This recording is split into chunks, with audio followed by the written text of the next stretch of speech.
Hello, beautiful people. How are all of you doing today? Hello!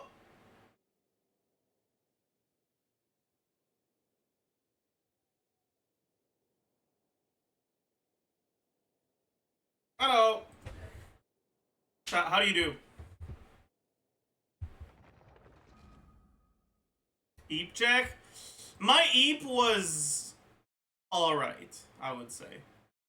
I'm still a little tired, but I had alright eep. What is this? I humbly offer the Australian politician, but better. Oh god.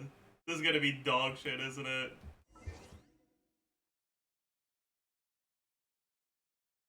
Take a look. Yo, this is the Ranking Rizzler on Appropriations, serving Connecticut's 3rd District. It's time to enter your dark academia Congress era. All right, besties, House Appropriation is the money moves in Congress. We are not chasing the bag, we are the bag. Democrats are making life smoother through government funding. It's giving, skivity. So Sigma, main character energy. But Republicans' Project 2025 is mad sus. Eliminating the Department of Education? Negative aura points. Basically, the biggest phantom tax on the environment, on your education, and your rights. Big L posting it online, buddy.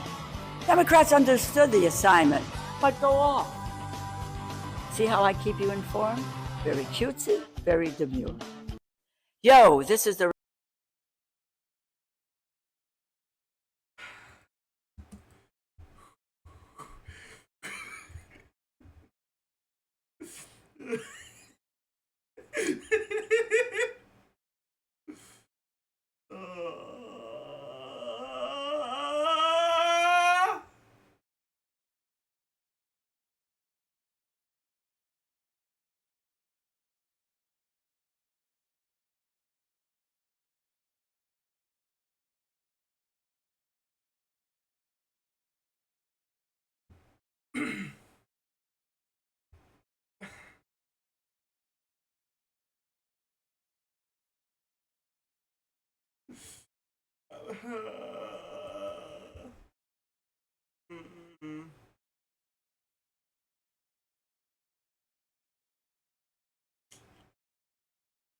Anyways, that was that for sure.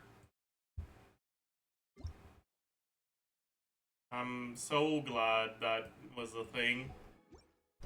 I have 2 days left on this. Do it tomorrow. Why do I still have a mail notification?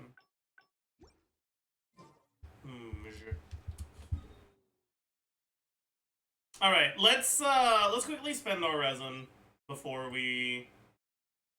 Actually, do I have? Can I wait? Claim codes. Oh yeah, I should do that. Anyone have the codes?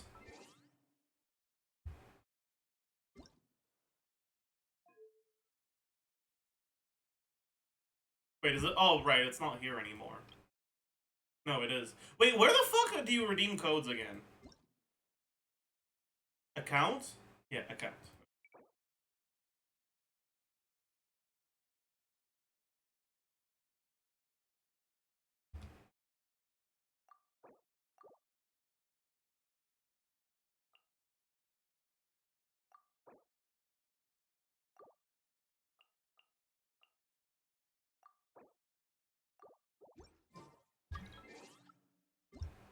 Okay, business. Plus 300.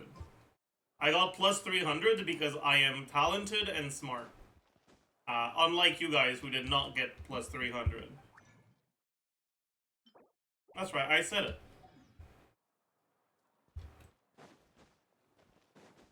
Only people who have successfully redeemed the redemption codes are talented and smart.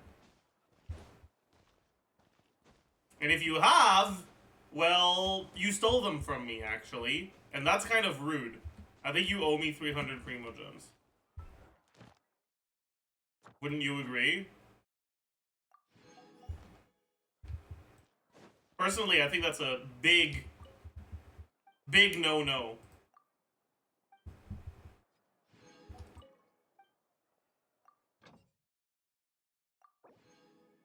I think actually talented people don't play Genshin. True. Yeah, that's a good point. No takesies, backsies. I will takesies, backsies as much as I want.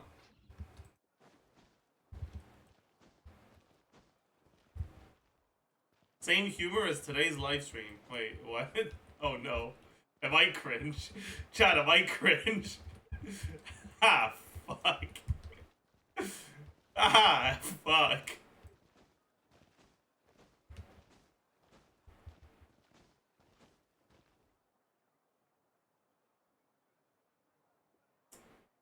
What do I do now? I've never been cringe before. My first time.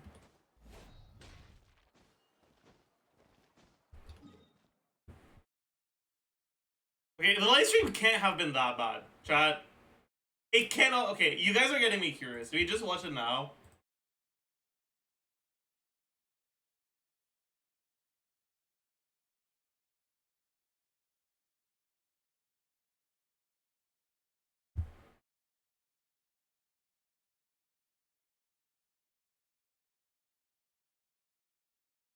Only 30 minutes? Isn't that, like, really short?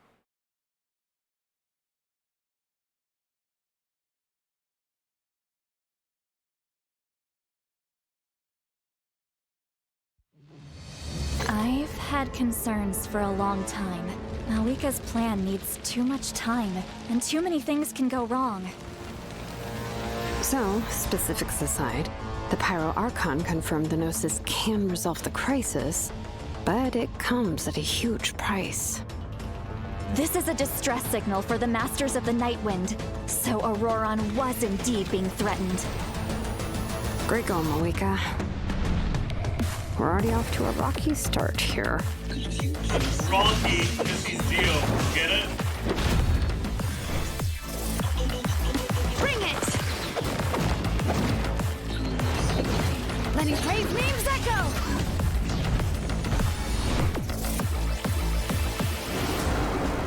If she's trying to finish that ancient name, there's only one place she could go. His soul is temporarily restrained by us, and it appears to have become more fragile in the process.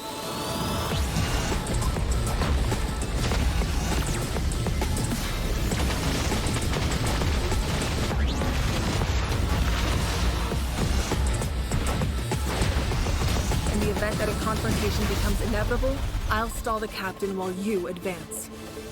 And once you've learned the truth that the Pyro Archon Malwika would never willingly share with you, you may just find it in your heart to consider my proposal.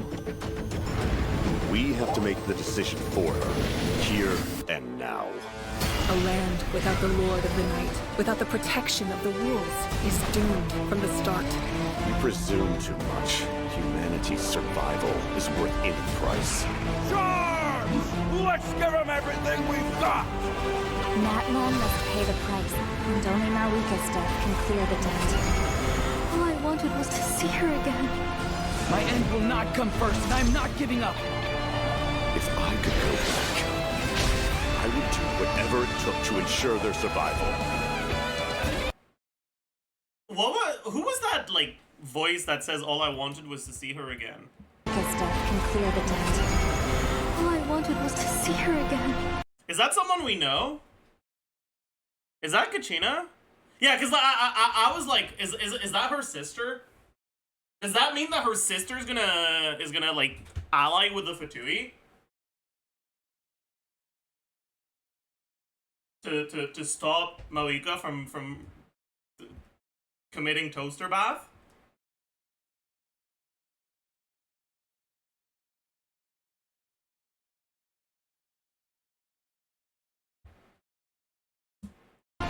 My end will not come first, and I'm not giving Her up. sister's dead? I mean, she's supposed to be. From what we know, she is, but it's not like it's been confirmed.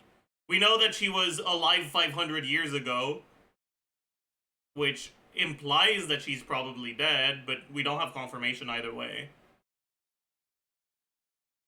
And I feel like it was kind of getting hinted at that her sister, from the dialogue, it was kind of hinted at that her sister might actually still be alive. Yeah, like she was. There was a little bit of potential foreshadowing.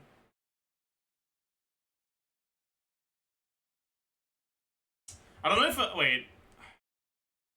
Let me go find Archon Quest 5.0 Genshin wiki. I'll pull up the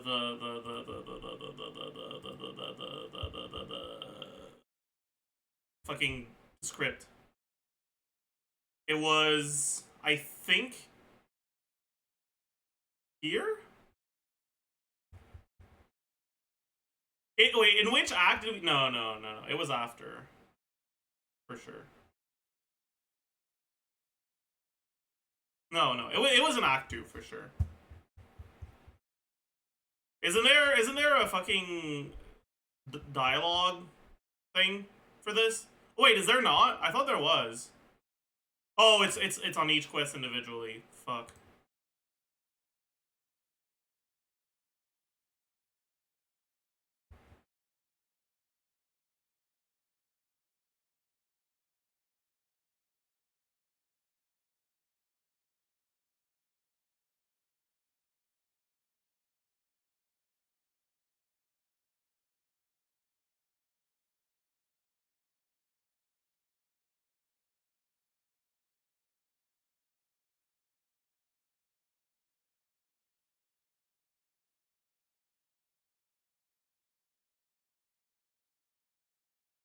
When it's in the last quest, is it?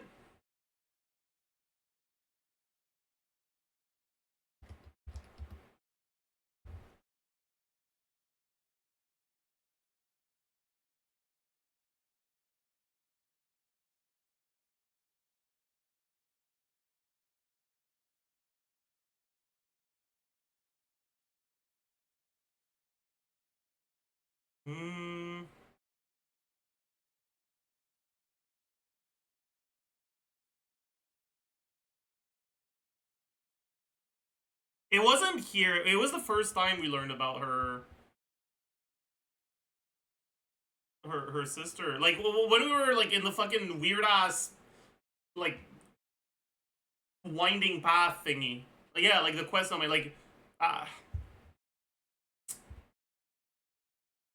But when was that?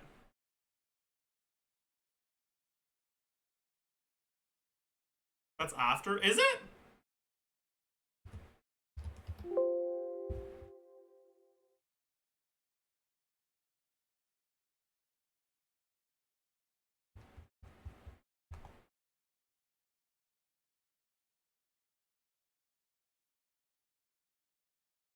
Right before you talked.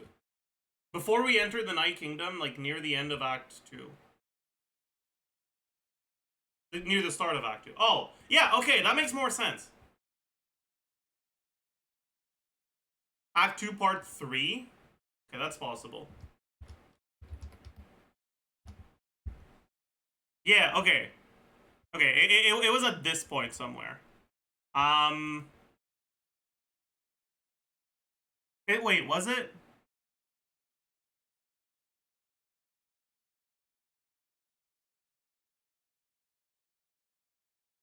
No, it wasn't. Fuck! She calls her sis?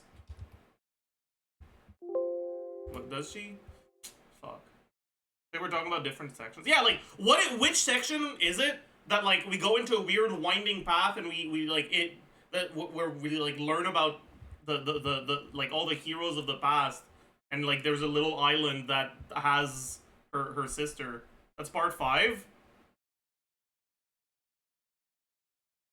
Okay, I see. Okay, yeah, okay.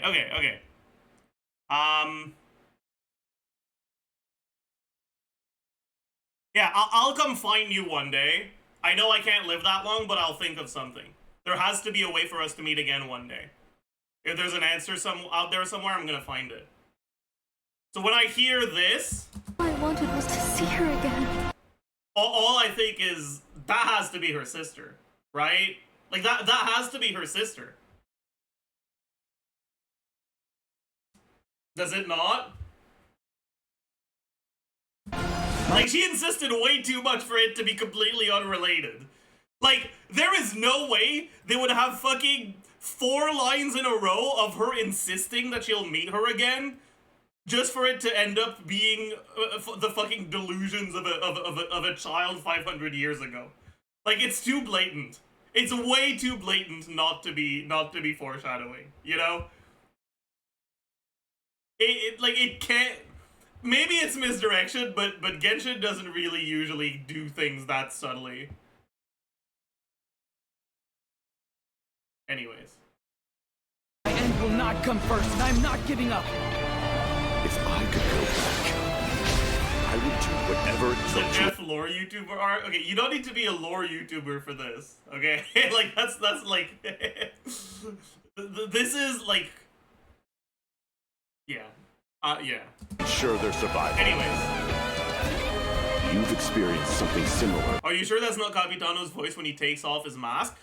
I never said that it wasn't. All I'm saying is, if joining the Fatui was potentially a way to live 500 years, that being Capitano's voice and that being Mawika's sister's voice are not mutually exclusive possibilities. Okay? That's all I'm saying. That's all I'm saying. Okay? That's all I'm saying.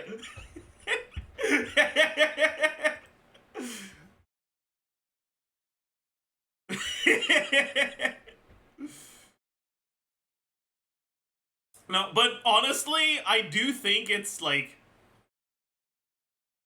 very likely that Mawika's sister is gonna end up in a faction opposite from her.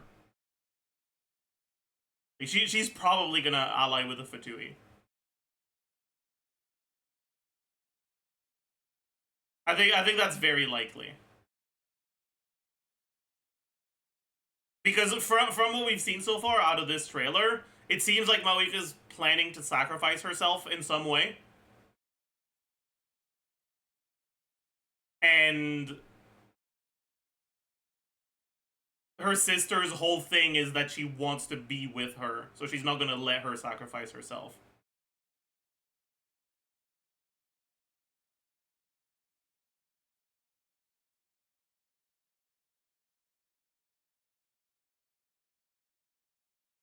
It would play into the sister/clone narrative for Archons too. Dies of cringe, but yeah.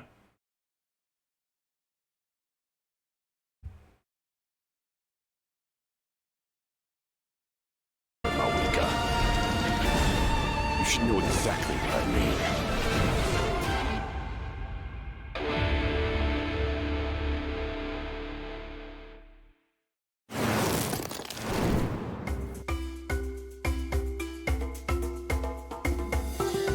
Why is the only new character from the Virgin the one that's in the background? And we get 3 unreleased characters in front. Hey, can't she wear full pants? Well...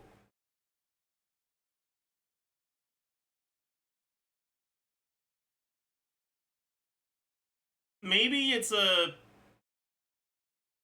symbolic representation of how her and her sister have incredibly different personalities, and she is her right leg, unrestrained and free-spirited, whereas her sister is her left leg, clothed and... I don't know, man. I give up. Let's keep going.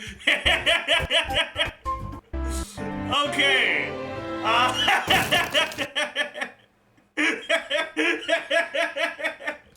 Anyways.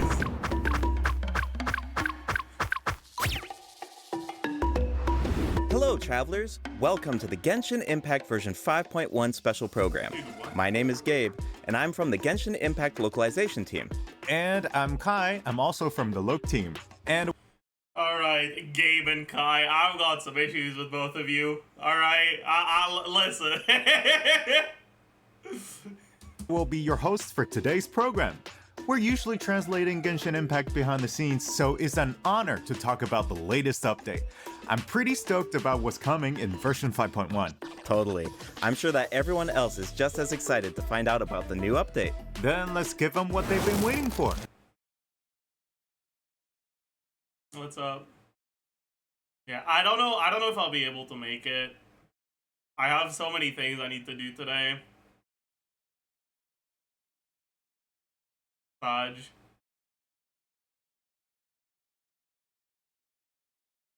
One of those. I'll try. How long from now is it? I fucking hate changing, like, time zones, whatever thing. 2.5 hours. Oh. Probably 20-30 minute delay, so okay.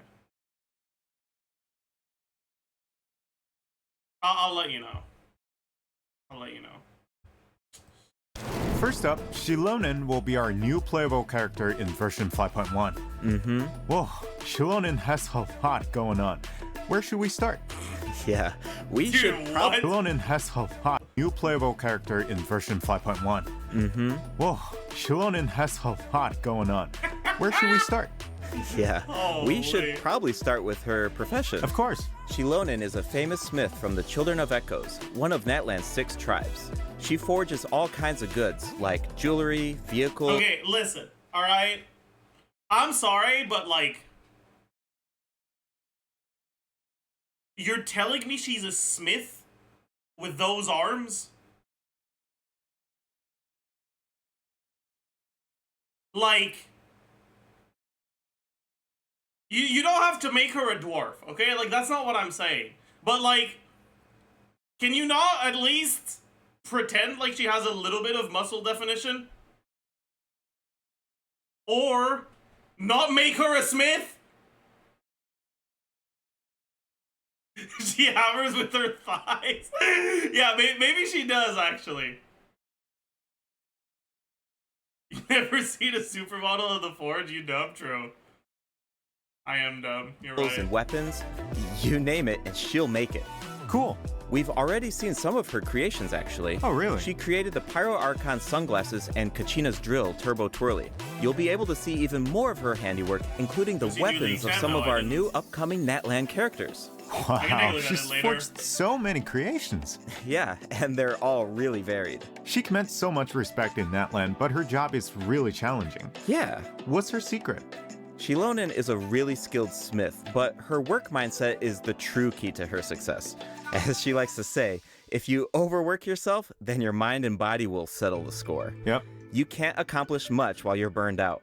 That's why she believes that it's important to take breaks. So what does she do during her time off? Well, for one, she likes to sunbathe in the tree branches. That's right. We saw her doing that before. Yeah, in the Ignition teaser. Yes. But...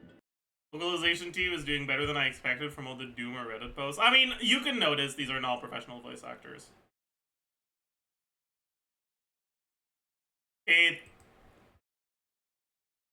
Their timbre is just very, like, yeah. Ugh. Their intonation is too similar from one sentence to another. It's like they have the basic intonation for a sentence, and they just keep repeating that.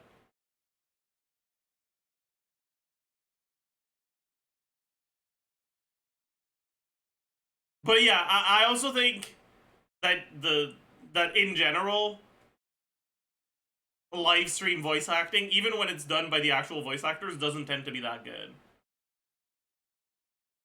That's probably why this doesn't sound too bad. I think Dawe is better than the VAs in the live streams. I don't know, man. I struggle not to cringe when I watch Dawe talk. It's like he's trying so hard.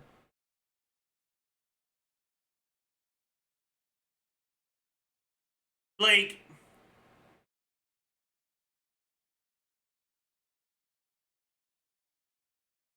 he's like pre-Twitter Elon Musk, you know? Like, it's just... it just makes me uncomfortable to watch.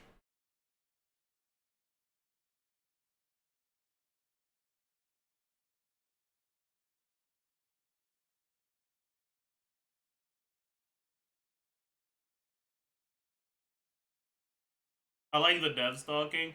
Yeah. I wish we got more of that for sure. Like the nice part about the Dawe live streams is not that Dawe is there, it's that the actual devs are there. You're watching Dawe speak in Chinese. I mean, I can watch Dawe speak in Chinese and watch whoever he's sitting next to speak in Chinese and notice the massive difference in enthusiasm, intonation, and just fucking fake ass behavior.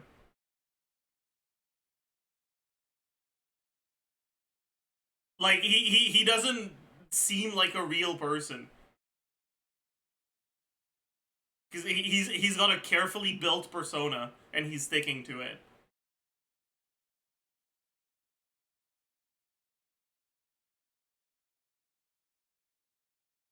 Like that's fine. It's a good business move. I'm not out here trying to criticize good business.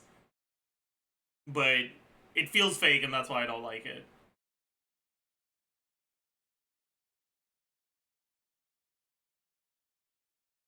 Dawe gesticulates so much. Yeah, he does.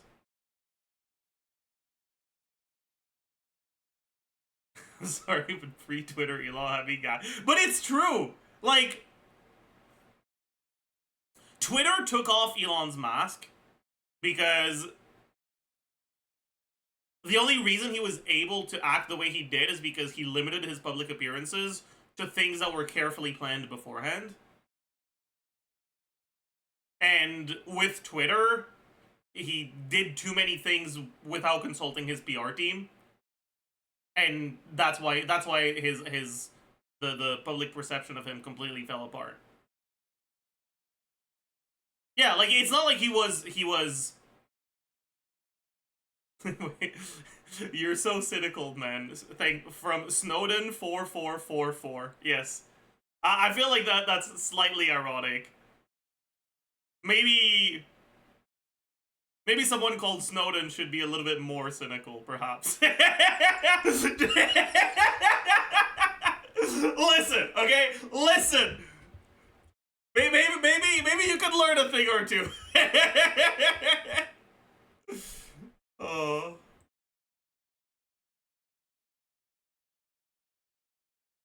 But I do think it's fair to call me cynical. That being said, when it comes to Dawe and Elon Musk, I think my cynicism is entirely justified.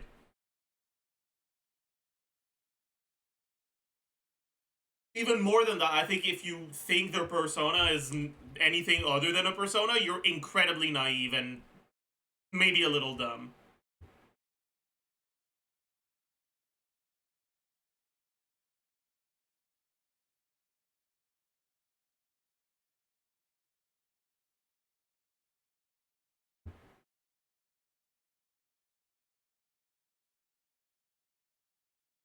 Elon is again, right? It's more similar to pre-Twitter Elon Musk than post-Twitter.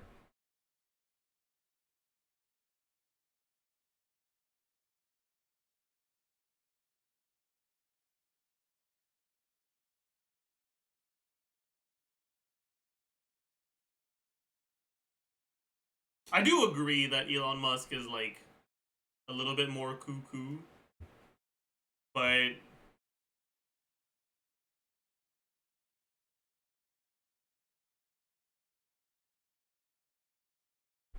yeah.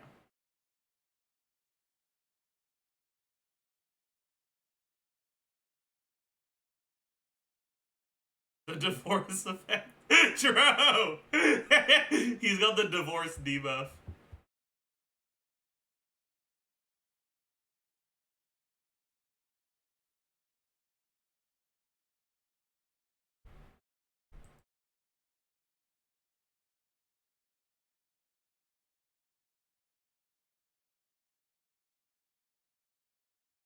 I thought divorce was a buff. I mean,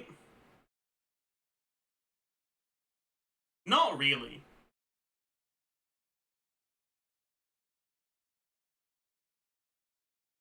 Divorce is a cleanse that comes with a small debuff. If marriage was a debuff before, then that cleanse with a small debuff ends up as an overall buff. But if marriage was a buff before, then that cleanse with a debuff on top of it is a massive debuff. You know?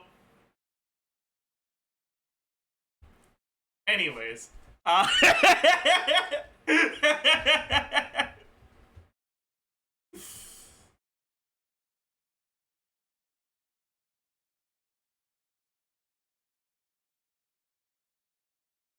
What did I walk it? My bad. Yeah, let's calm down on the marriage TC.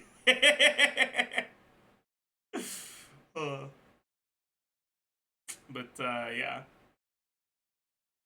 No shot anyone in this chat is married, much less divorced. My target audience is, or not target audience, but my audience is a lot older than you'd think. You guys are fucking old.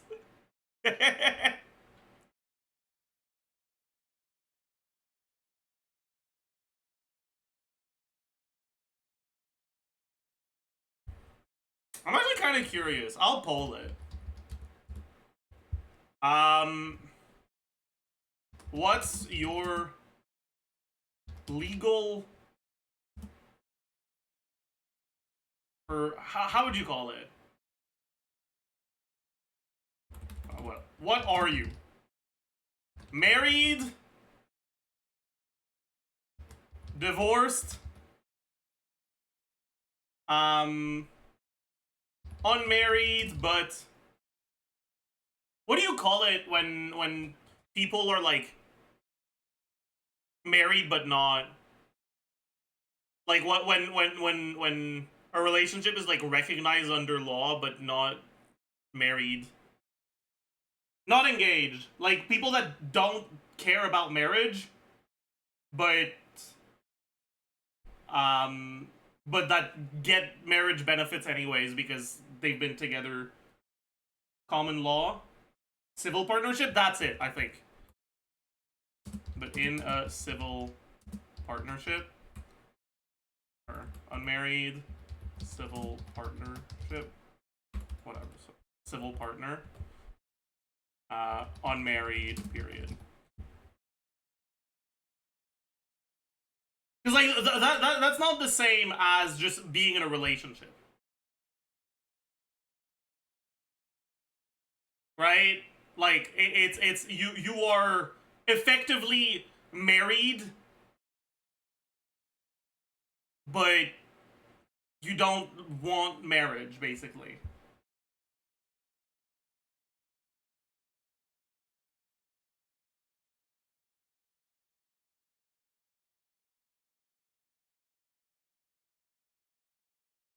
It's not the same thing as dating. Okay, whatever. I'm not including it as an option.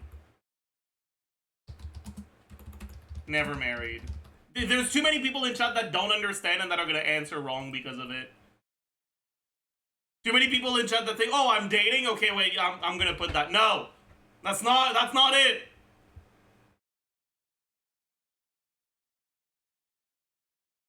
Oh, wow, that's a lot. Shit, that's a lot less than I thought. Ah, shit. It's a lot less than I thought. My bad. Include virgin as an option. Are you an idiot? Why would I? That's not what I'm asking you.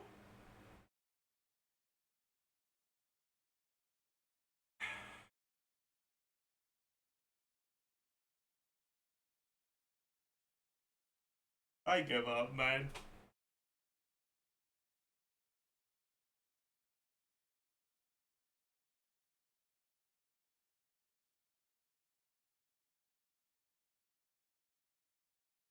I have completely given up.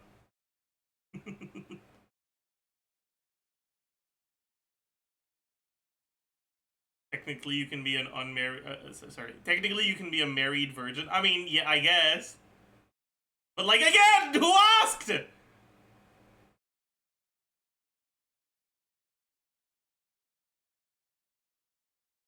Stream is ending. Why would stream be? Oh, Twitch is buffering. Fuck.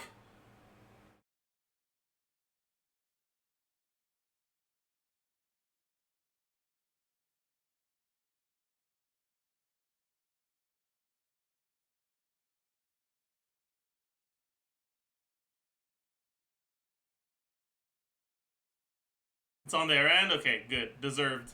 Deserved!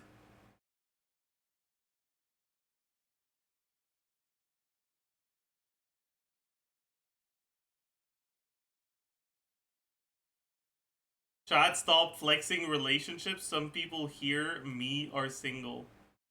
L plus deserved.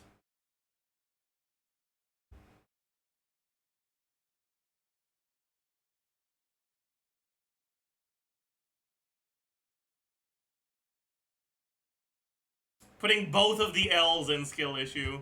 Holy.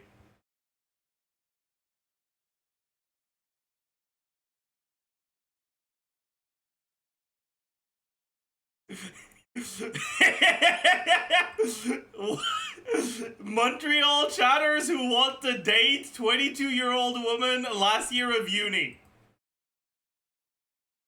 This is not a dating site! What are you doing?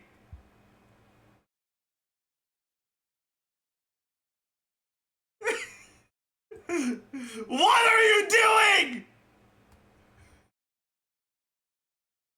Only joking? It's too late! I know you were serious! What the fuck?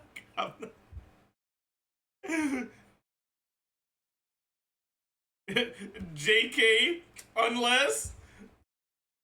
You're not gonna get me with that! Just go on fucking Tinder! The DM is... Oh, God. Tinder is so ass. That's true. Tinder is ass. Online dating is not very pog.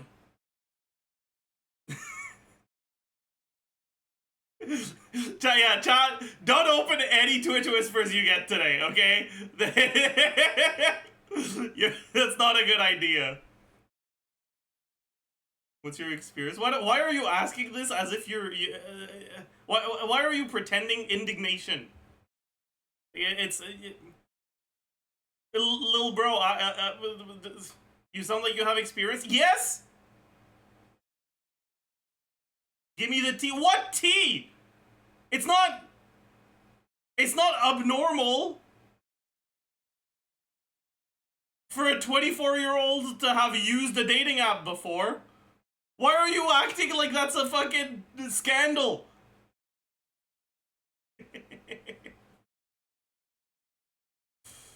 No, but yeah, Tinder is yeah.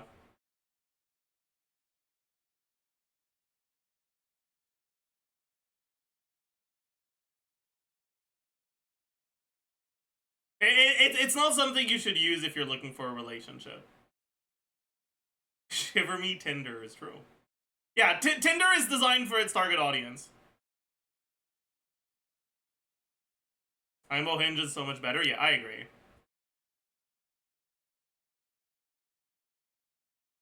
It's still a dating app, and the reality is that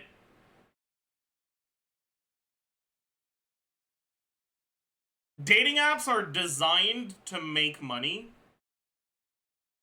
and because of that, they can't be too effective, because if they're too effective, you stop using them. Within dating apps, Hinge, if you're actually looking for a relationship, Hinge is definitely the best one. Like, it's not even close. Hinge is definitely the best one. But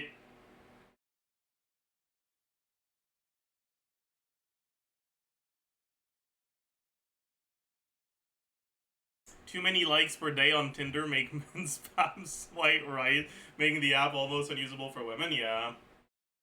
It's designed that way, though. But yeah.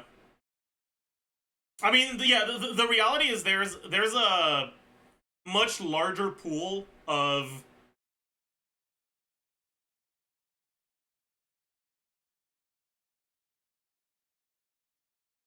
men in dating apps than women.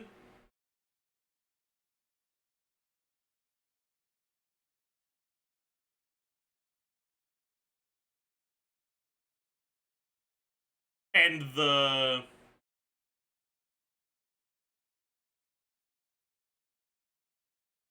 what's the word I'm looking for? It's not inequality, because it's not inequality, but it's like uneven. I guess the gap in the amount of fuck, what's the word I'm looking for? Imbalance. Yes, thank you. Imbalance is the word I'm looking for. The imbalance in that ratio between men and women makes it so that men's experience with dating app, at least when you look at Tinder, for example, men's experience with dating app is going to be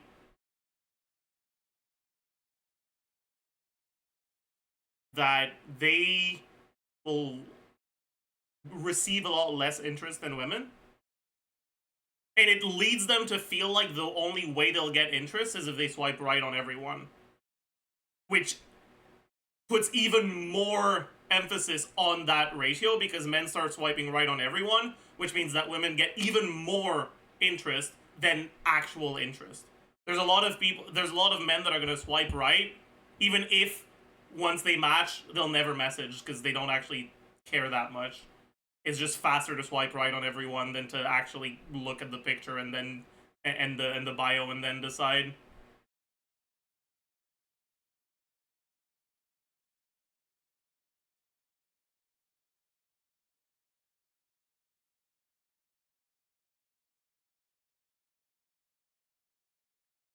And because of the way it's designed,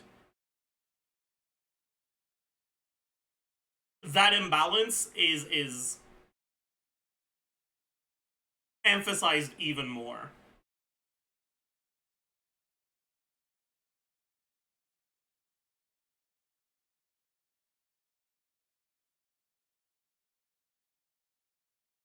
It's part of why Hinge is better. But at the end of the day, dating apps are still dating apps. It's not gonna be actually meeting someone in a non-dating app context.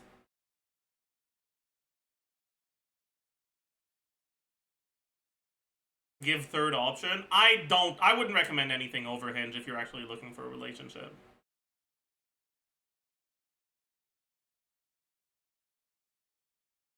I wouldn't recommend Hinge over actually just like going outside and meeting people. But if you're actively looking to date, it can be a bit awkward when you don't know who's single and who's not. And if you're the kind of person who feels like incredibly embarrassed if you hit on someone who's not single, I can understand the appeal of dating apps. Like, I get it, right?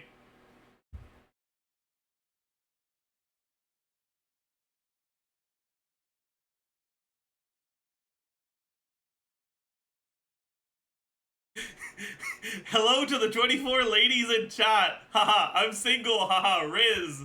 I can pay for your Genshin top up. Riz. True.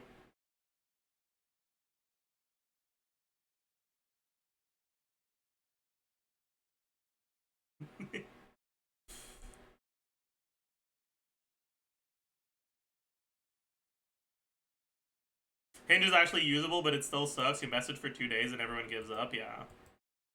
I had some decent experience with Hinge.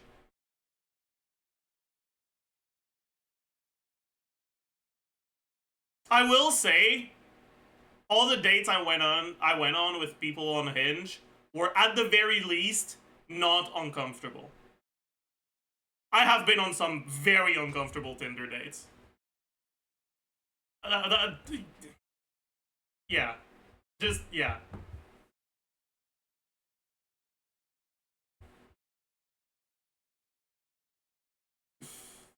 Bumble is fine too also. I'm sure Bumble is a fine...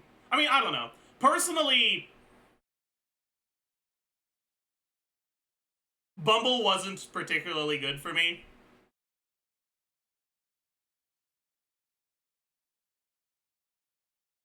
I've heard good experiences, or I've heard good things about Bumble from women, but not really from men.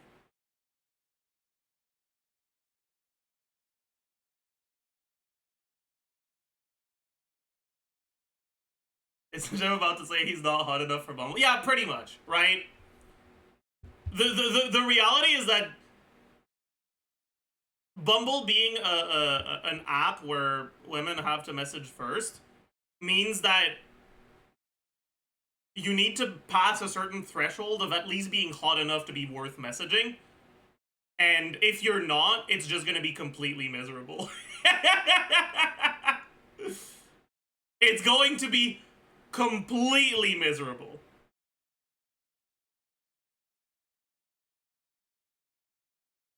Or interesting enough. There's only so much interesting that you can showcase in your bio.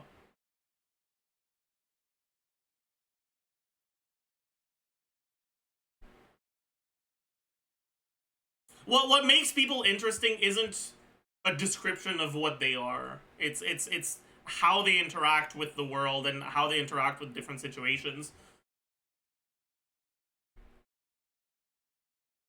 What they think about about the things you like, what you think about the things they like. And that's the sort of stuff that requires a conversation to find out. That's where I feel confident. But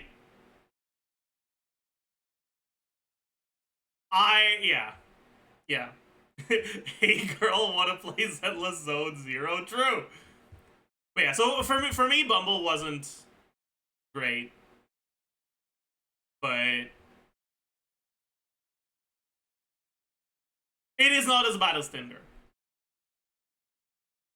The only real advantage that Tinder has over other dating sites is that it has a much larger population. It's the default option.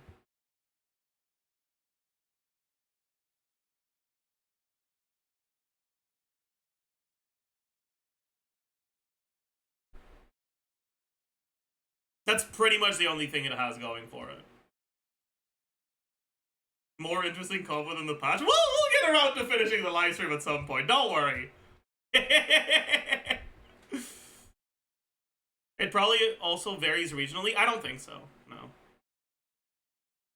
Yeah, like, the reality is that if what you're looking for is a relationship, Tinder is not your best option, so anyone who knows that isn't going to use Tinder. Exactly. But yeah, so if what you're looking for is a relationship, Tinder's not the best option, so if you're aware of that, you're not going to use Tinder. Which means if you're looking for a relationship, the only people that are going to be on Tinder that are looking for the same thing as you are people who are unaware of Hinge existing. Similarly, Hinge is less popular, and it's a lot more tailored towards people actually looking for a relationship, which means most people on Hinge are actually looking for a relationship. And if you're not, you can actually say that in your fucking description. Like, it's what you're looking to find is one of the things you're supposed to enter in your profile on Hinge.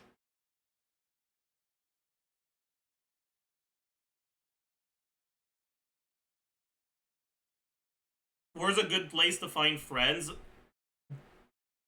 Places, not apps.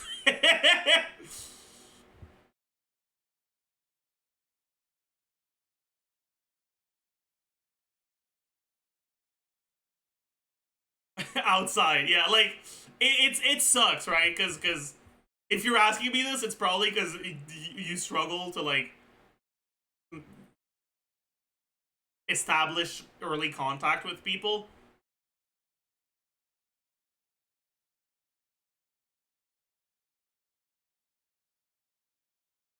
But yeah, it is what it is.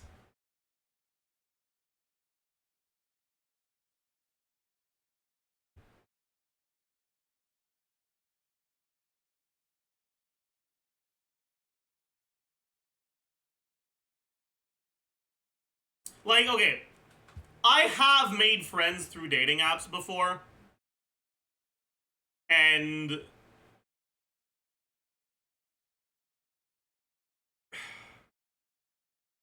it was fine, but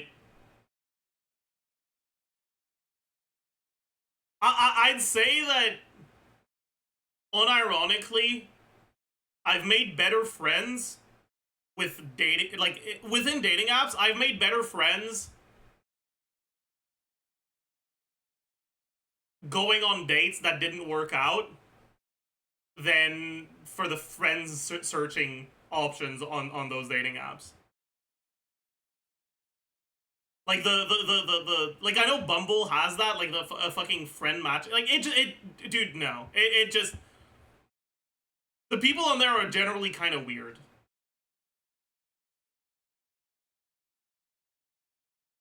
But like I've been on dates where I didn't really feel it, but I thought the other person was still kind of like I still got along with them. I don't think I'm still in contact with any of them now, but that's mostly because I don't really talk to anyone these days.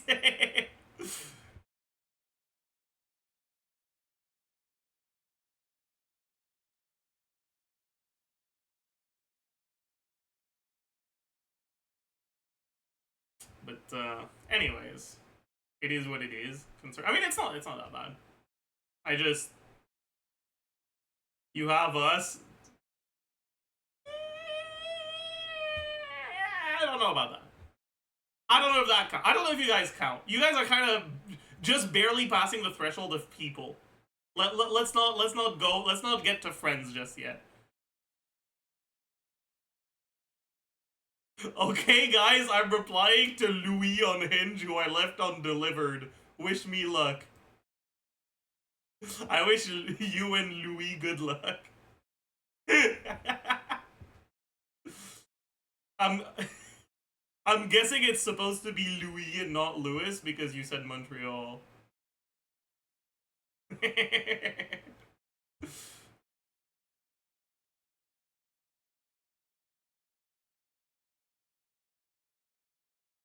I'm a gauge frog.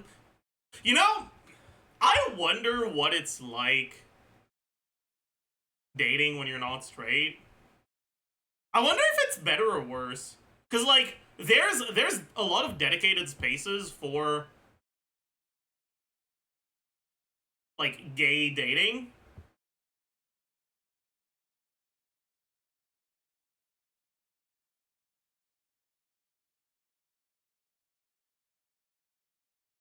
Okay, everyone's saying worse. I'm gonna believe you guys. Hookups are easier as a gay man. Dating is harder. That makes sense, yeah.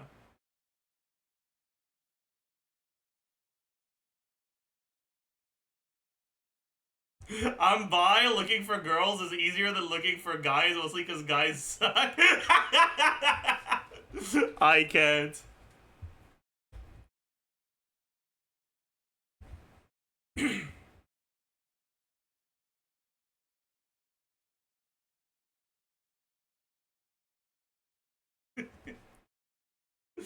I can't.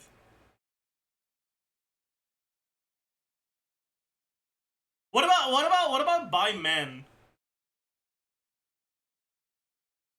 Is it just because girls are easier to get along with, or is it that people of the same gender are easier to get along with? Like, we need any bi men in chat.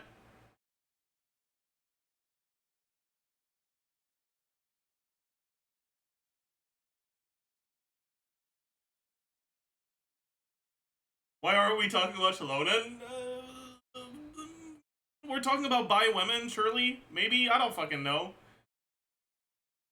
Maybe she's bi? Maybe this is not completely unrelated? Perhaps?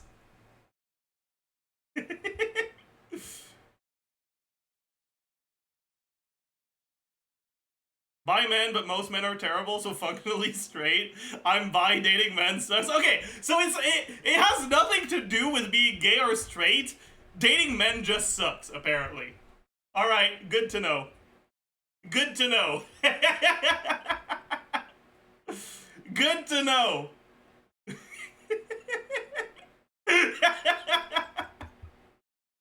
Oh. Insane skill issue, true.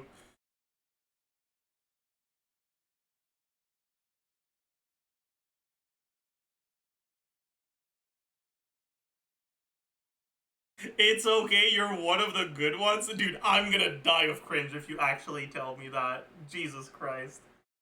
Oh. Oh. I'm going, yeah. Ugh. Fucking shivers down my spine. Ugh.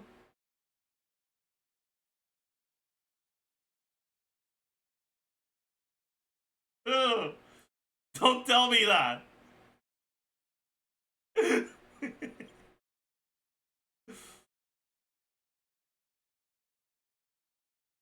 As a straight man, I've done some deplorable things, so the consensus makes sense.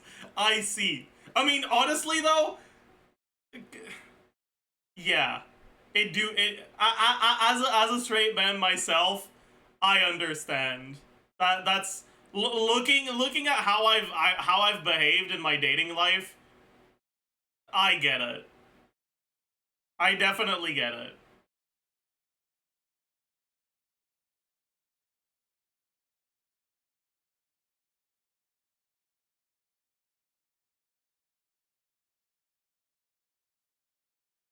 In hindsight, I feel so bad, yeah.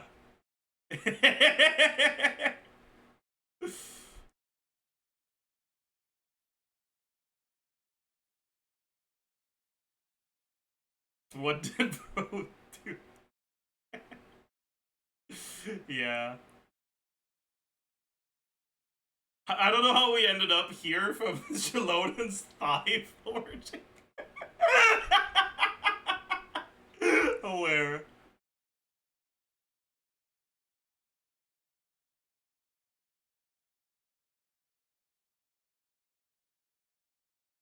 Oh, but I get it. Like, if you're a man,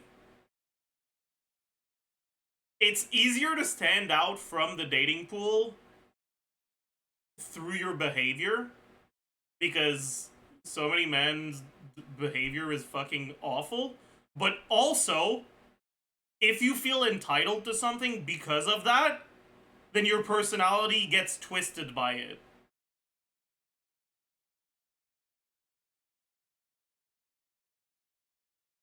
And so you have to be careful not to let it go to your head. Cause like, yeah, it is the bare minimum.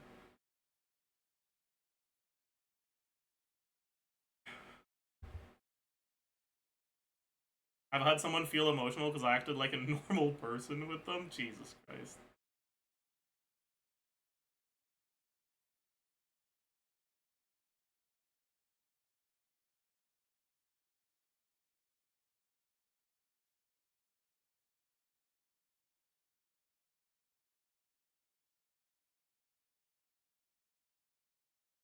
Hate yourself just enough to remain humble? Yeah, that's my secret.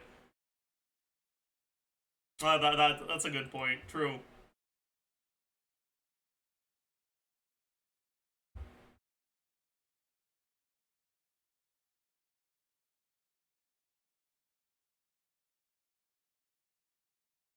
But like, yeah, it's like, it's a little... It's weird, because... Like, you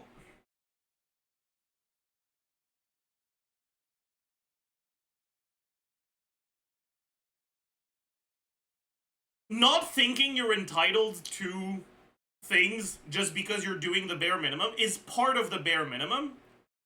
But because so many people don't reach the bare minimum, you'll be praised for doing the bare minimum, and it's gonna go to your head. And then because of that, you're gonna fall short of the bare minimum.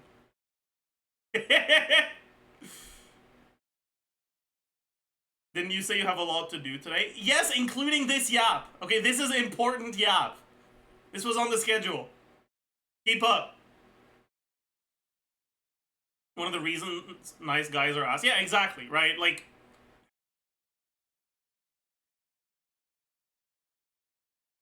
actually, like, properly understanding that you doing the bare minimum doesn't make you entitled to things.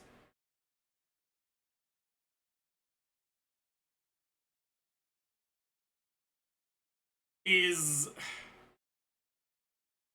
I think it's something that, I don't know how to explain this.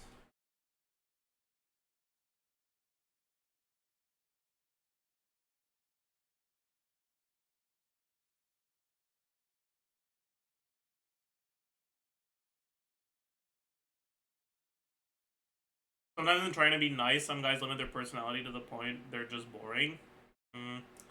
I mean, personally, my biggest issue is that I am boring. I really don't have that much going for me. Like, the only thing I have going for me is that I try my best to, like, understand people, and I'm, like,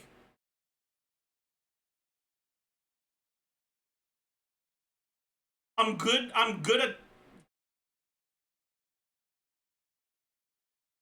I'm eloquent in a way that makes it very easy for me to express what I'm thinking and to communicate with people very well. But, like,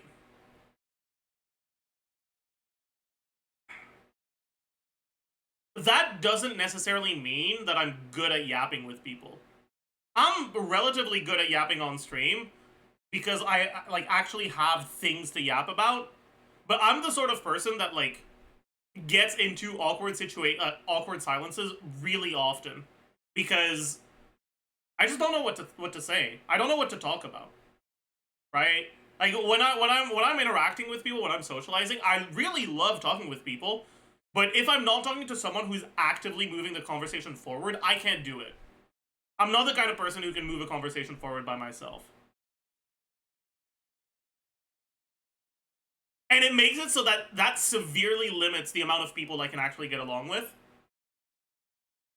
Which sucks, because there's a lot of people that aren't able to move a conversation forward by themselves that are still really fun and like, interesting, and I would like to get to know them, but I don't know how!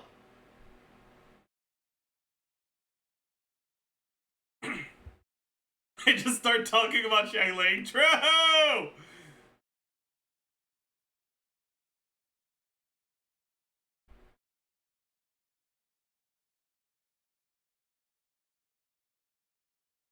Conversation and communication are different skills. Yeah, that's a good way to look at it. I'm good at communication, but I'm not good at conversation.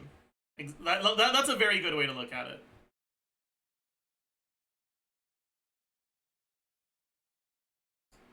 Yeah, maybe that's why I rely on alcohol for social interaction. I wish I was better at like, actually conversing, but I don't know.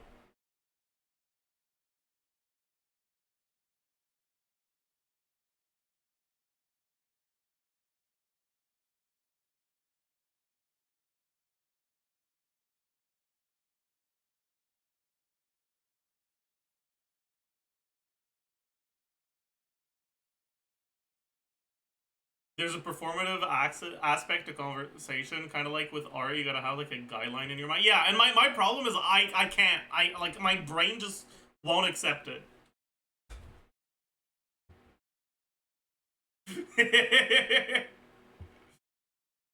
It just won't accept it. It's easier if you talk more about yourself. The thing is, it's hard for me to talk about myself because I don't think I'm interesting. And, like, like, maybe other people will disagree, but I don't like talking about things I'm not interested in, and if I don't think I'm interesting, then I don't like talking about myself! You know, what am I supposed to say? What do I do?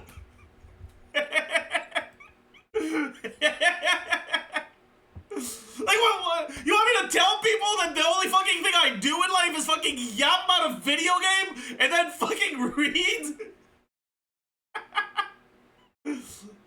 Okay, and then what? They don't give a shit about Genshin Impact? You want me to talk about that? Like, what?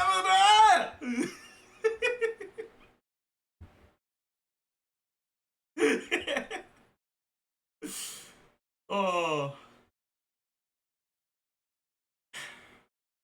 But yeah. It's the main reason why I struggle with conversation so much.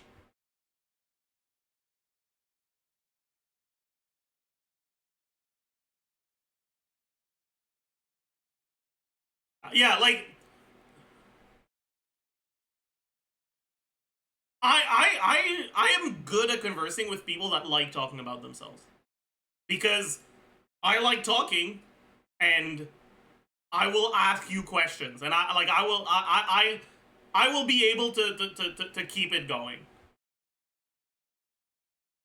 But I'm not good at talking with people who are better at talking about the other person, because I'm not good at talking about myself. That's why I think dinner first dates are hard. If conversation dries up, it's over. Yeah, choosing a first date is rough, because, like, the perfect formula is you want a first date that has an easy out, because sometimes you can tell, like, really early into a first date that it is not gonna work out, and some people are creepy or weird or uncomfortable. Like, in my eyes, the ideal first date is you plan to meet for coffee and you don't tell them ahead of time, but you have a movie in mind that could be a good follow-up to it if you're comfortable with them. And if it goes well, you ask them, like, hey, I know there's this movie after, like, that's starting soon that's pretty good. Do you want to go see it? And if it doesn't, you just fucking leave after the coffee date. That's, like, the ideal way to do a first date in my mind.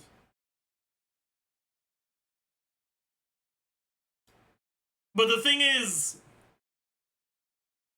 it kind of ends up being awful if the person actually would want to go see a movie after, but they're busy because they thought it was just a quick date. And also, it's kind of like, it's just, yeah, it's not perfect, you know? I don't like movies on first dates because you're not talking for 2 hours in darkness. Yeah, ideally it's better for it to be like a short movie or something like that. But it should be a movie that, like, you can talk about afterwards. And when you're watching the movie, you should be thinking about, like, what sort of questions you can ask about the movie to the other person afterwards. Like, hey, what was your favorite part? What was your favorite character? What did you like about it? What did you not like about it? Like,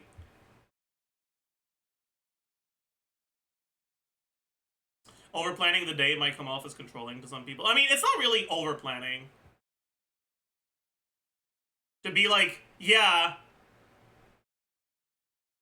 I was thinking about getting coffee and then a movie, but I know a lot of people are uncomfortable or get uncomfortable in a first date, so I wanted it to be, like, non-committal. Like, that's not controlling. It's the very opposite, because you're giving the other person the opportunity to say, like, no, I have something else as well, right? You're not just opening up that possibility for you, you're also opening it up for them.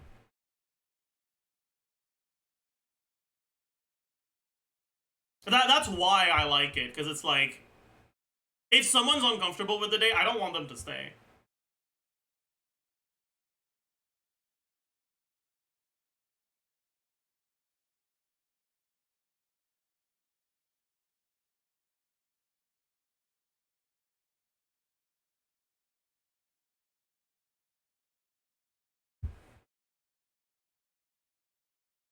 That's why it's like, yeah. Horror movies are fun because it gives you a good excuse for first flirty touching. I would say that's fair, but probably not for a first date. Like, it'll work out fine if the person isn't weird. But there's a lot of people that are weird, and there's only so much you can tell from a conversation before the date, like a text conversation before the date, or a phone conversation before the date. Like, it's first dates that give you too much reason to be forward, I guess, can make a lot of people uncomfortable. But yeah, second or third date, it's pretty good, yeah.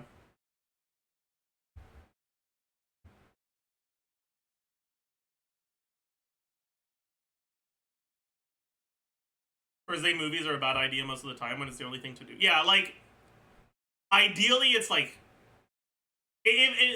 coffee date, and then if it goes well, movie into yapping about the movie.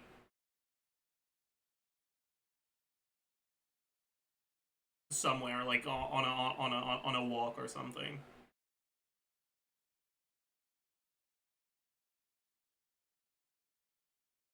Or 925 people watching this. Hey, listen, it's good dating advice, okay?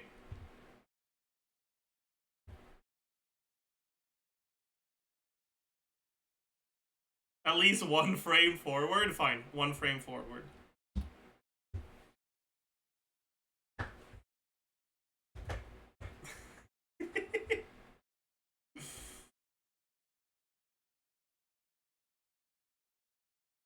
Creepy people can't help themselves from being creepy. Yeah, like, that's why it's... in my eyes, a first date that is too committal to, like, a specific activity is not ideal. Because, like, you can usually tell pretty early if the other person is, like, weird. Like, in a creepy or, like, uncomfortable way. And having the date be non-committal in a way that, like, allows them to leave without... or that allows either person to leave without it being embarrassing.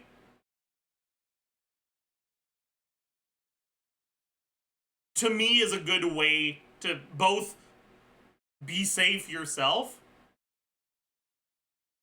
but also help the other person be more comfortable.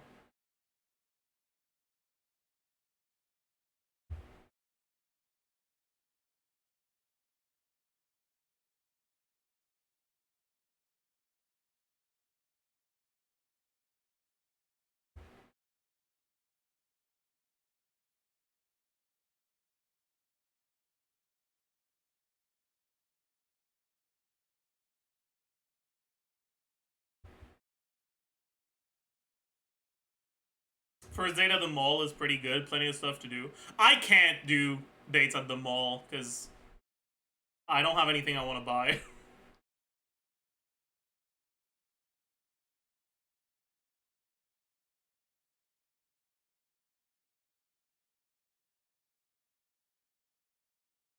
As someone who is, like, way too frugal,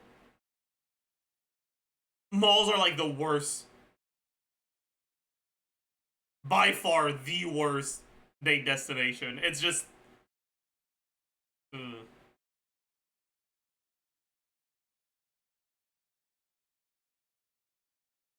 Are you a minimalist? I mean, it's not really minimalism.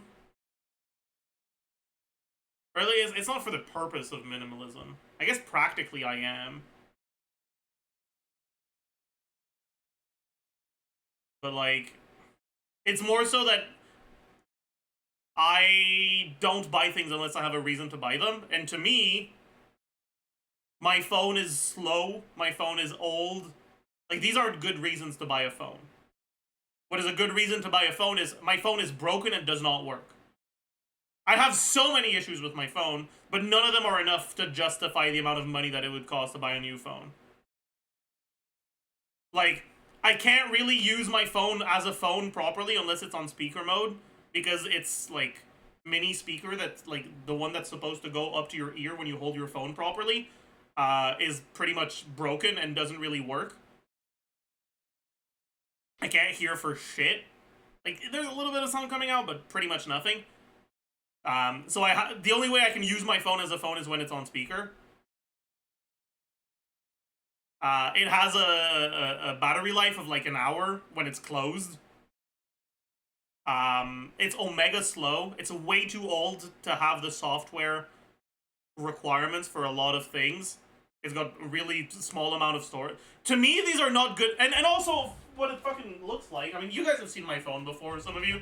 It's like, the screen is omega cracked. But none of these are good enough reasons to buy a new phone, because it still works. It still functions. If I'm at home, I barely need my phone, and if I'm not at home, I can bring a battery pack and I'll be fine. Alright, that's why I have this. It's a like,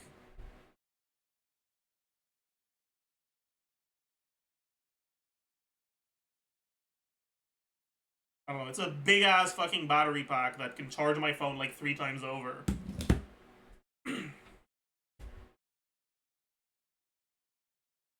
If I'm not at home, I usually have my headphone or my earphones, so I can still use it as a phone without bothering other people.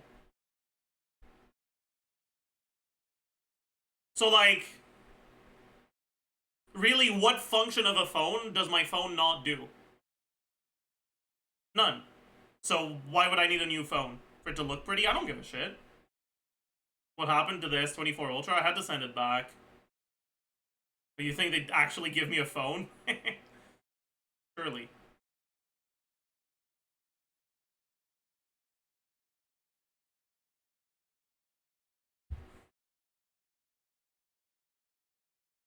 Yeah, like, do you guys not remember how fucking long I stuck with my old-ass earphones?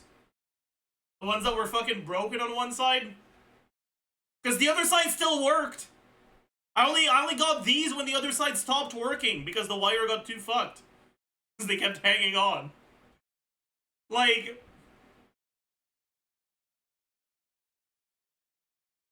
Do you not still have them? I think I have them somewhere, but I don't know where they are anymore. I put them away somewhere.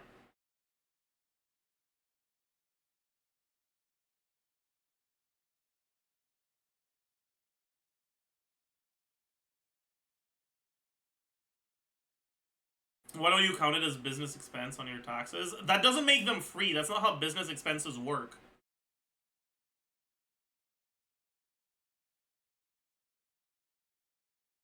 Something being a business expense effectively means you don't have to pay income tax on the money you used for it. Which means if your income tax bracket gets you to like 40% taxes,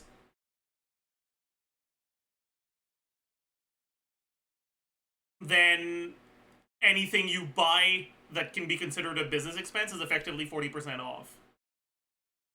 It's not free, it still costs money. It's just money that would otherwise be taxed 40% that doesn't get taxed at all.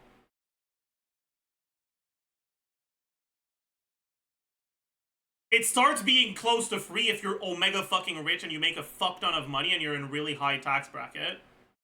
But that's not the case for me.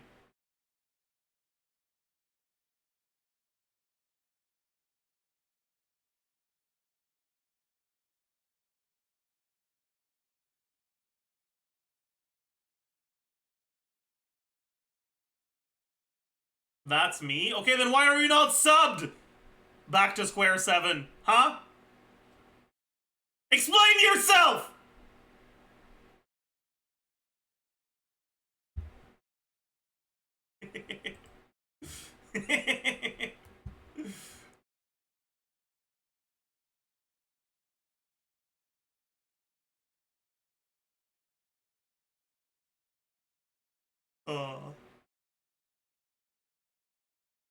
How do you think he got rich? True.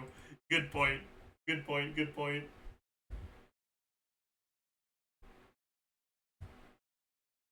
No, but The getting back to the mall. Because I'm so frugal, going to the mall is like... Unless the other person knows exactly where they want to go, it's so fucking awkward. Because it puts pressure on them to always be the one to choose where to go. And it's just...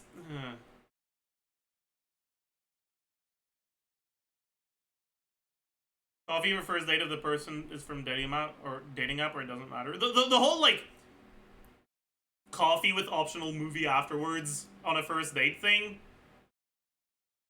is what I like for a first date because you haven't met the person yet.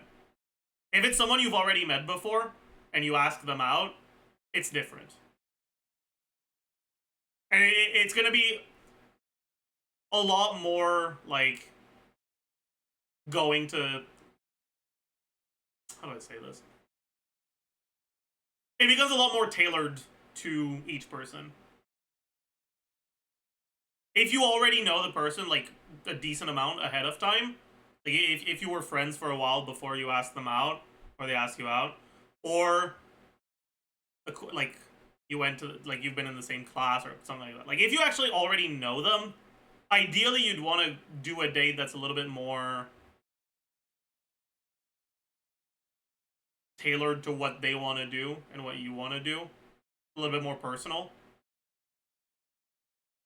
IKEA date goes crazy. But, like, to me, IKEA dates are like mall dates. Except, instead of 70 different stores, it's one.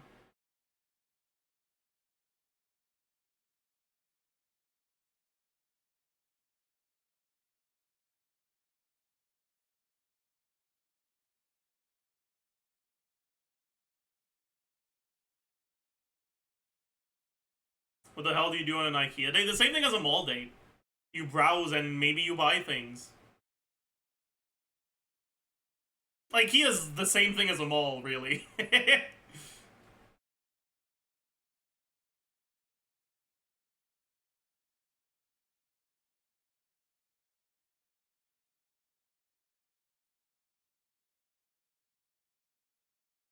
a lot of different shit you can buy at IKEA. Imagine going to a first date and you leave with a fucking dresser? True.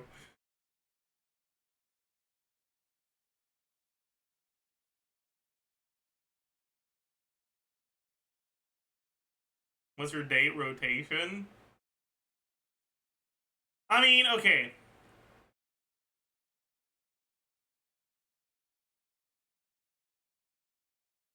The thing is, it just... You want to go on a date where both people are having fun. If they're the only ones having fun, unless you're a really good actor,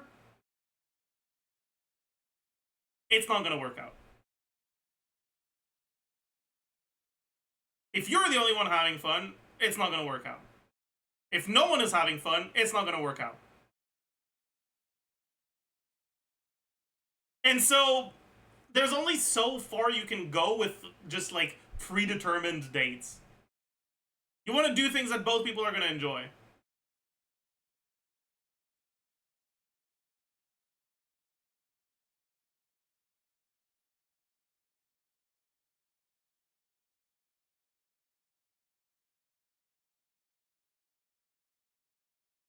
It's better to go for dinner C1 or IKEA R3. True.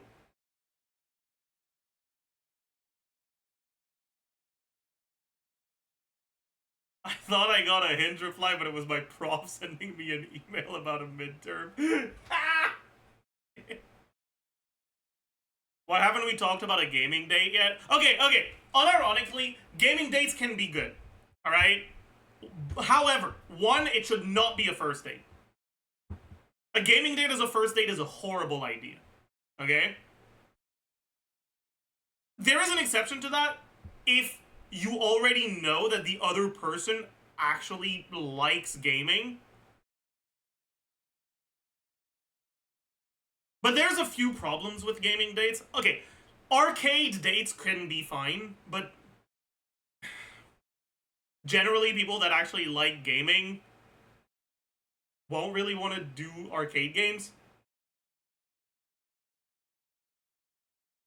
The problem is, unless you already know the person beforehand, the first date should never involve, like, if you're looking, okay, if you're looking to just have sex, it's different, but if you're looking for an actual relationship, first date should never just be, or should never have, like, an actual planned going to either person's house. Because a lot of women are uncomfortable with having strangers know their address, unsurprisingly, or going to someone's house before they meet them. It's different if the first date is going really well and you ask them if they want to come over after, and it turns out, like, that's a different thing, but, like,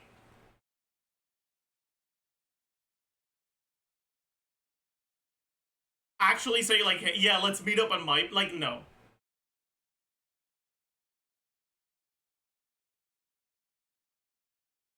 And that's part of why gaming dates tend not to be a great first date. Even second date is a little quick.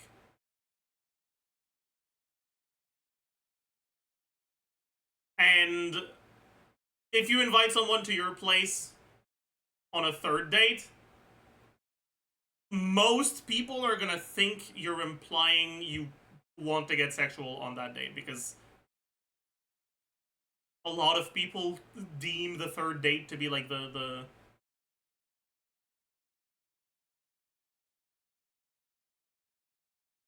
tipping point or whatever. And if that's not exactly what you're implying, like, if that's not the message you want to send, it probably shouldn't be the third date either.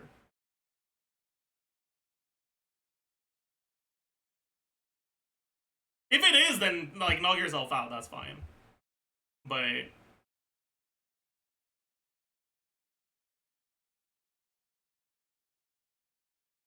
what about getting together at a park and playing Genshin on mobile? Do you guys actually play Genshin outside?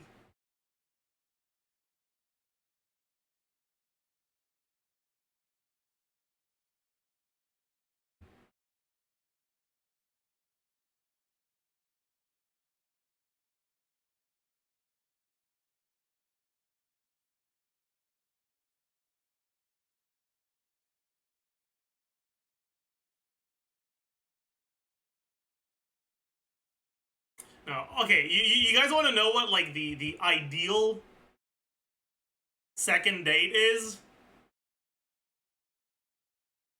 The ideal second date is finding a nearby cafe that has board games.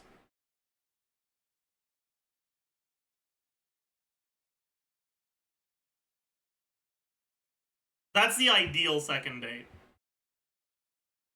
You go to a cafe that has board games.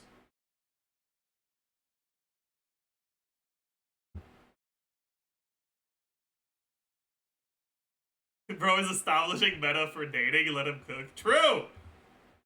You have any board games you like? I don't really have any board games that I would like to play repeatedly, but I like playing new board games.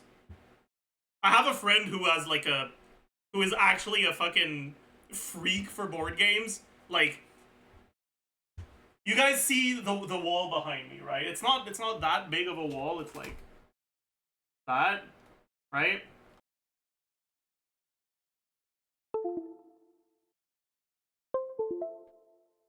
Bro has a shelf about twice the size of that wall, filled with board games. Completely filled. Wait, can you guys hear? Yeah, you guys can hear. Okay.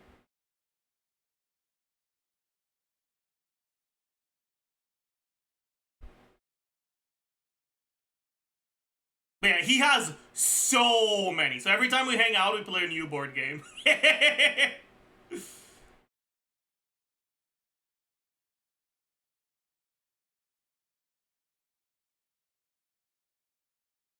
The last one we played was a dice game where you were the pilot and the co-pilot of a plane, and you had to get to your destination safely. I don't remember what it was called, but it was a banger.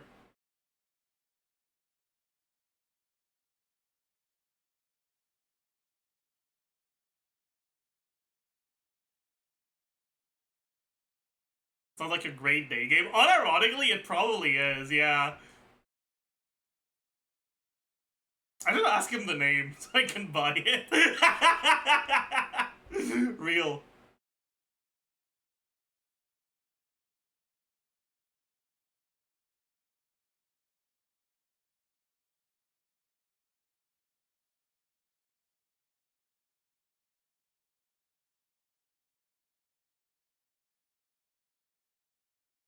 But, yeah.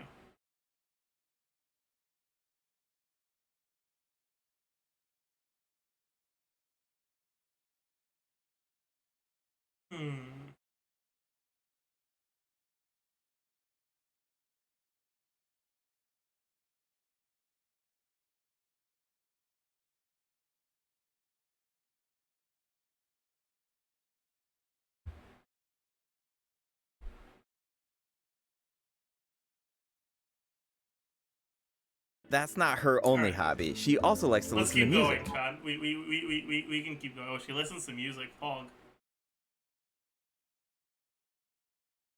How necessary do you think it is for a gamer to find a girl or boy who's at least somewhat interested in games as well? It depends, I think. It depends on how interested you are. Like, for me, it wouldn't really be interesting, because it's not that I love games that much, it's just that games are a good way to pass time. That doesn't require too much forethought. So for me, it wouldn't really matter. But if you actually, like, really love games, it's never fun to be in a relationship where the other person isn't interested in your hobbies. No matter what they are. Like, if the other person thinks you're a loser for your hobby, then it's not gonna work out. Like, it's not gonna be a fun relationship. Like, you're gonna hate each other. It's no.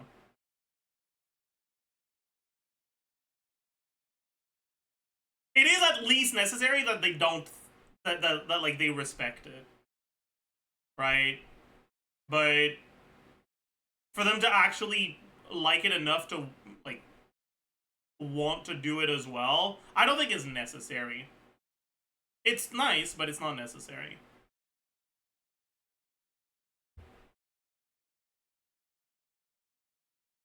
At least be a nice person. I mean, that's not the same thing. Like,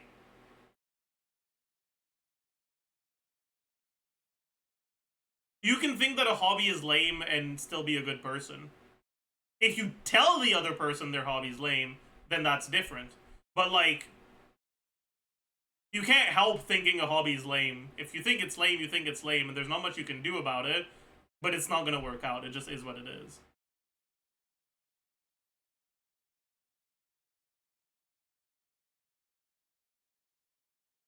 I can't believe you're still talking about dating. Chat is kind of dumb when it comes to dating, so they have more questions than usual.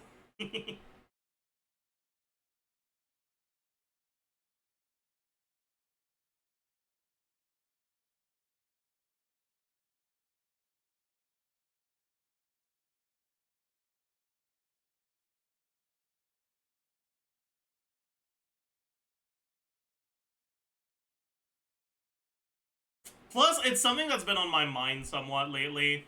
I've been thinking of maybe getting back into dating. But, like,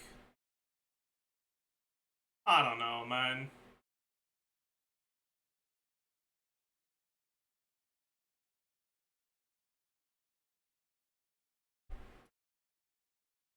I stopped dating because I wanted to work on myself.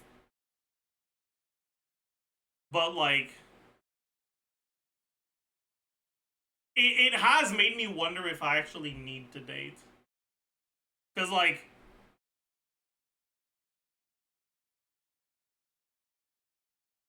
things have been a lot better since I stopped dating for me.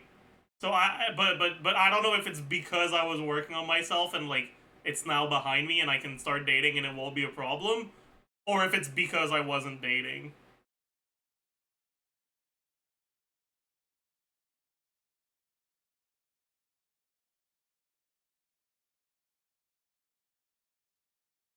What do you think about the whole you can't love another person if you don't love yourself philosophy?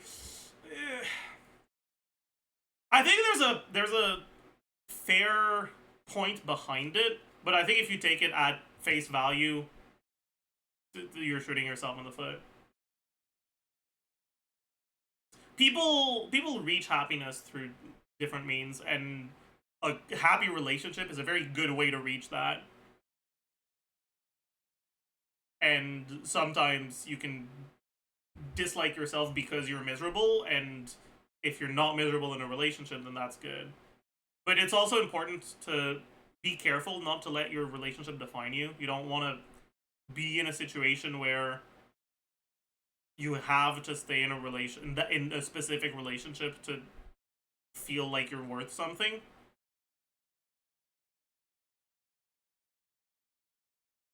And it's also important to, like, not make the other person feel like they have to stay with you for you to be like fine.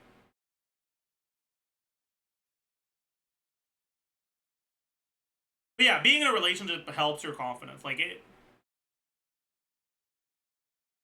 that's fair.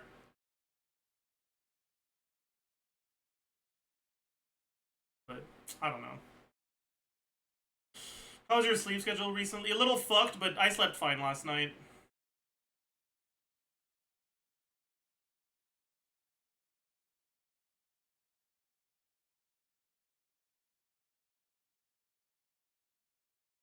I thought I saw someone say that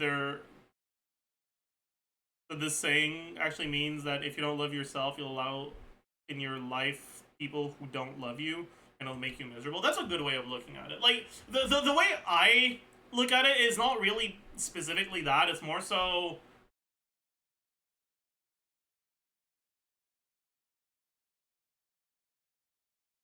you need to be able to at least respect yourself enough that you don't think the other person is making a mistake for liking you.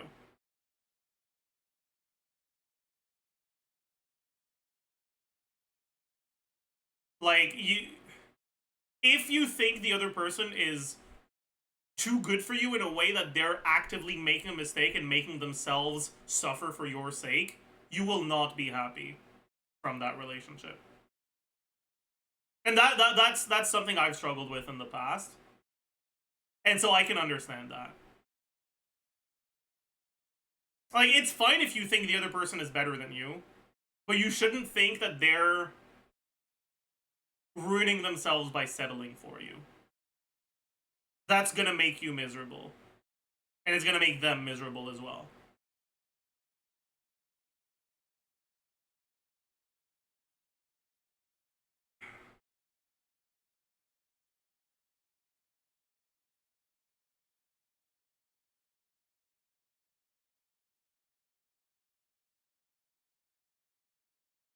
You need to be able to at least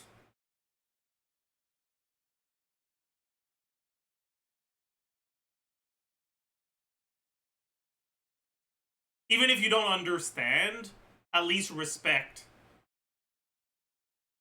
their decision to stay with you.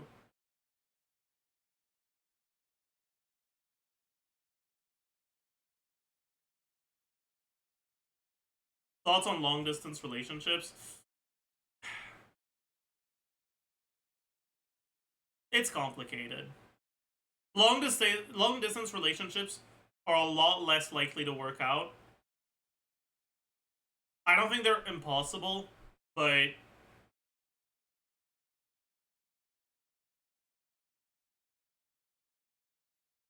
The reality is that physical aspects play an important role in a relationship, and anyone who thinks they don't is delusional.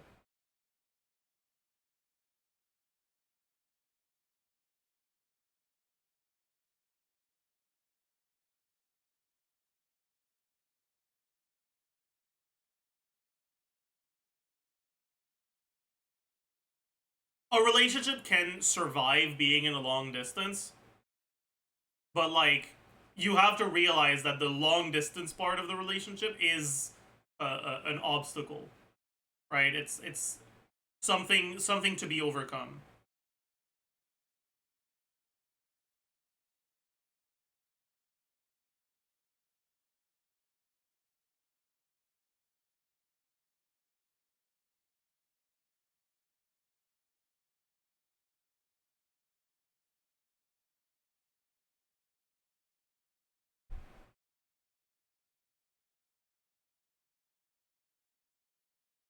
You think relations that start long distance can survive? Definitely, yeah. I think it's very possible. But I think it's also fair to realize that whenever your circumstances change, your relationships change.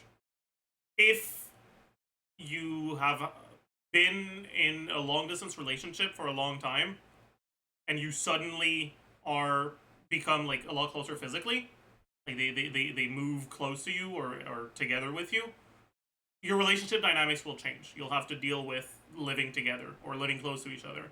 And a lot of the things that you didn't notice before, you'll notice. Like, for example, I am incredibly lazy and I always forget to do my dishes. Like, way too often. If I was in a long distance relationship, it wouldn't bother the other person. But if they were to move in with me, they'd be like, dude, what the fuck is wrong with you?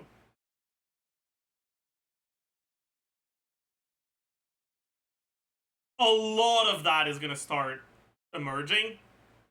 And the reality is, it boils down to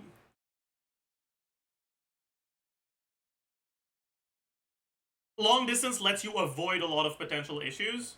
It has its own issues, but it also acts as a way to avoid a lot of potential issues that will emerge if you aren't long distance anymore. And if those issues are big enough of a problem to be an obstacle to the relationship, then it was doomed to fail from the beginning. But like, I use dishes as an obvious example, but it can also just be like, you snore, or you're too loud,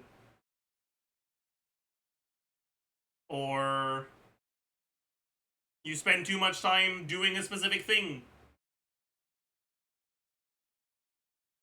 Like there's so many things that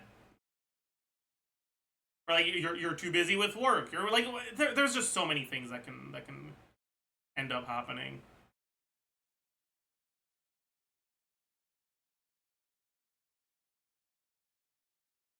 Anyways.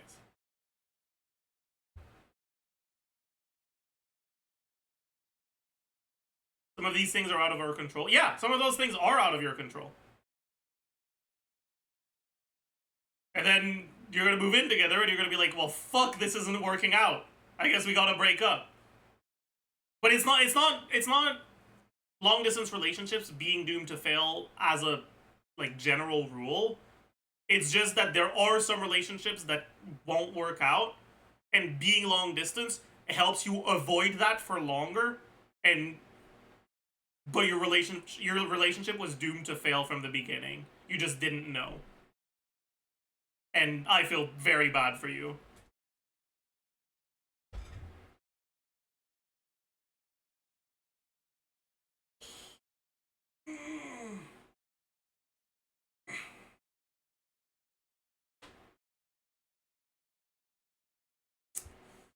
Anyways, let's keep going. Oh yeah, that's a popular pastime in her tribe, right? Absolutely. See those earpieces in her ears? They actually connect to a record player. Cool. She made them so that she could listen to music during her work breaks. And the musical beats help her keep up a steady forging rhythm. They're pretty handy. Wait, Wow. what? A record player. Cool. She made them so that she could listen to music during her work breaks. And the musical beats help her keep up a steady forging rhythm. If she's listening to them during breaks, how are they helping with her forging rhythm? Do they think that she's forging during her breaks?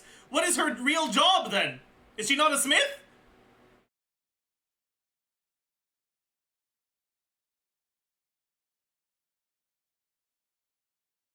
Who reviewed this fucking script? They're pretty handy. Wow, it seems like her skill set is really convenient. And as a smith, her skill set also comes in handy for exploration. Xilonen actually forged some special equipment that make it easier to get around. Let's take a look. Great.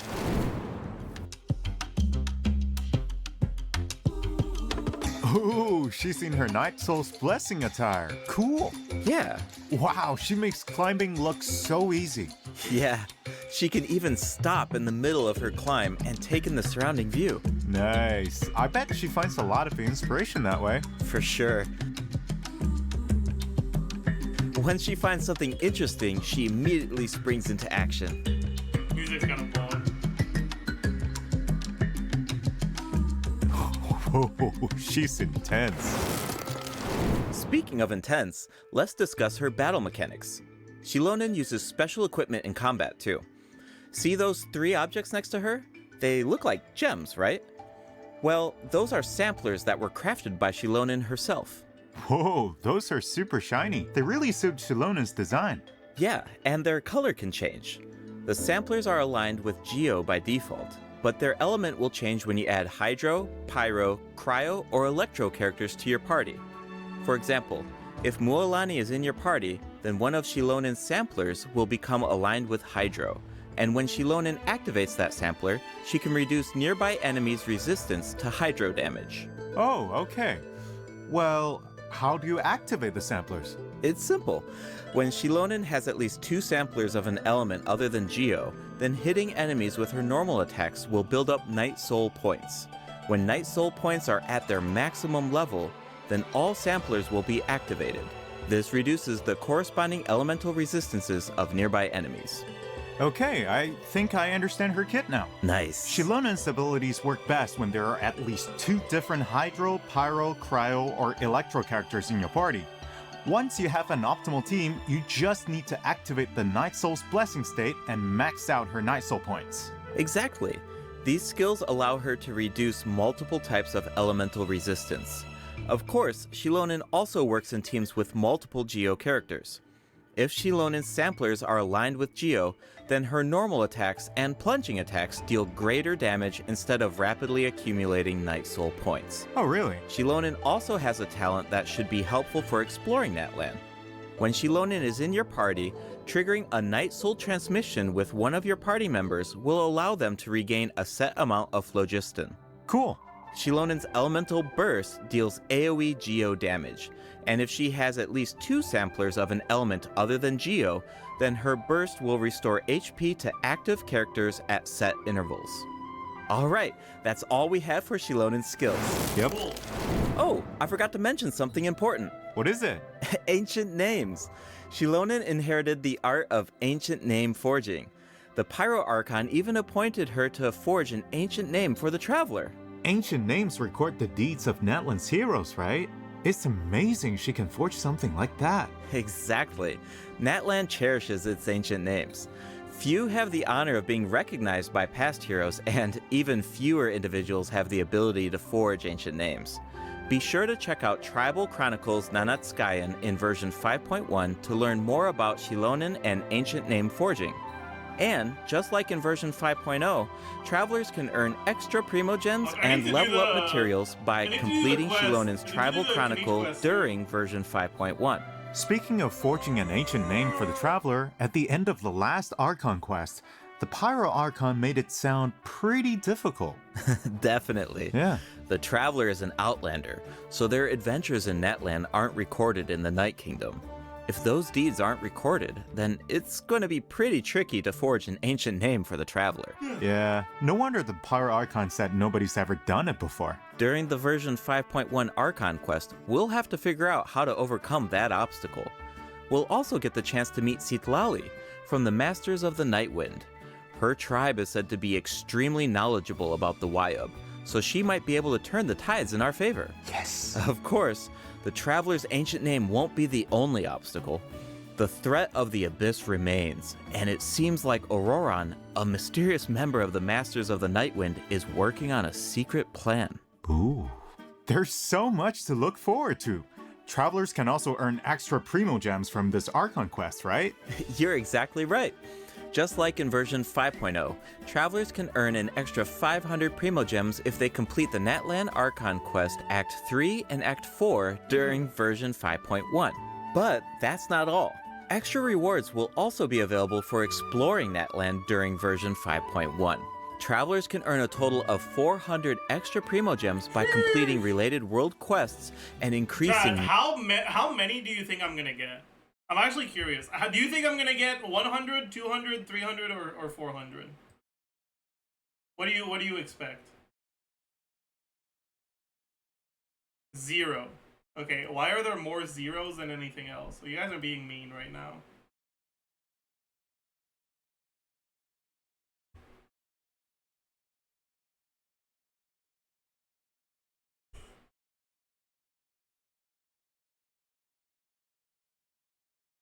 Natlan exploration progress. Travelers who already reached the required amount of progress in version 5.0 can directly claim the rewards during the new version. But don't worry if you're more laid back. Being realistic? Fine! I'll show you! I'll get all 400 of them. I will! I will! I'll fucking show you. You'll be like, oh my goodness, Zajef, you're my goat! Gee! When did you get the horns and 4 legs?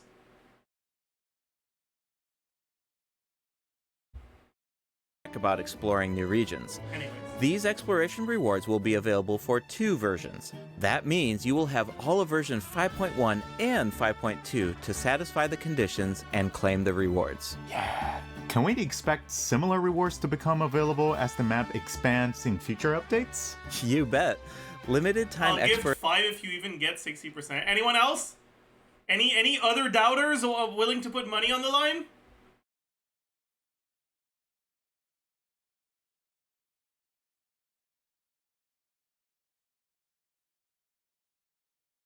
No, that's because you guys know I'll do it. That's because you guys know I'll do it. See how much faith chat has in me? I'll give 10 if you get 200. What if I get more than 200? Do I still get them? Do I have to stop at 200? 20 if more than 300? Okay, okay. Any other razors in chat?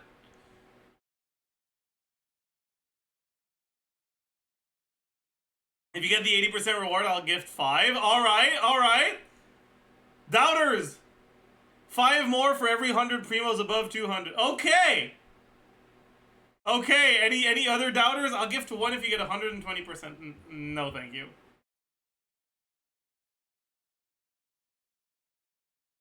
How much will you pay us if you get 0? I won't.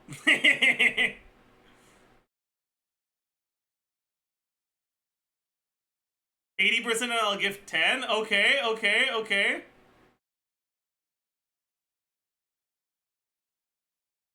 Okay, okay. If you don't get 400, I'll give 5. Pog, these are guaranteed subs then. Because either I'm not or I am, and I get subs either way. 20 gifted if you get 0? Okay, okay, okay.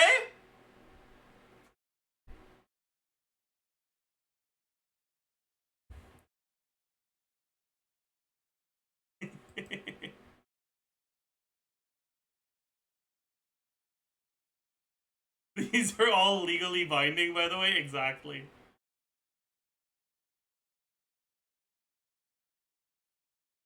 Mods remember their names. Guards! Guards!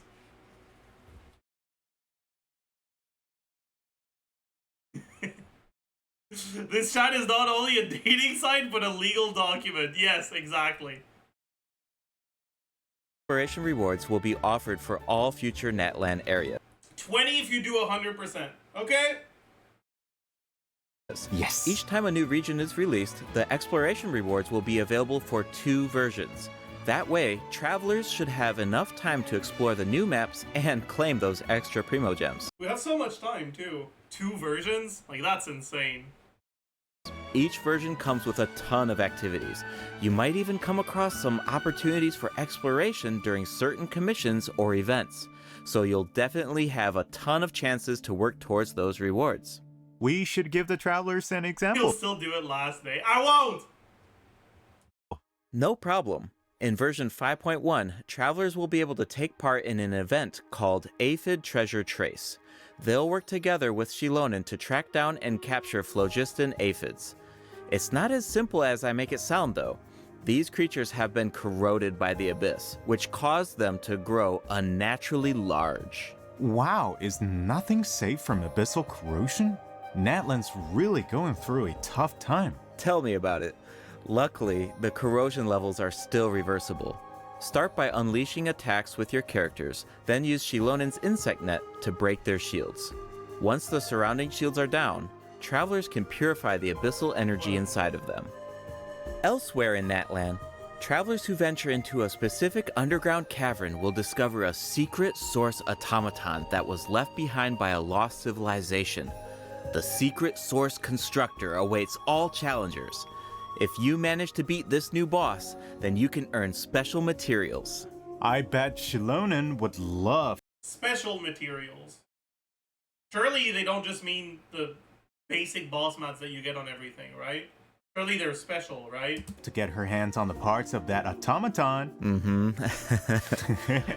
Okay, we introduced our new character and the new boss. Let's move on to the event wishes. In the first half of version 5.1, travelers can look forward to Okay, event Chiori wishes right for now. Xilonen and Chiori. Interesting. A new interesting. 5-star sword, Peak Patrol Song, will be featured on the weapon banner. And in the second half of version 5.1, we'll have returning event wishes for Nahida and Hu Tao. Yes.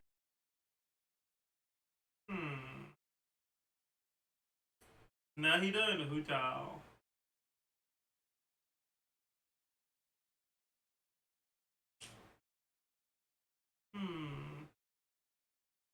Interesting.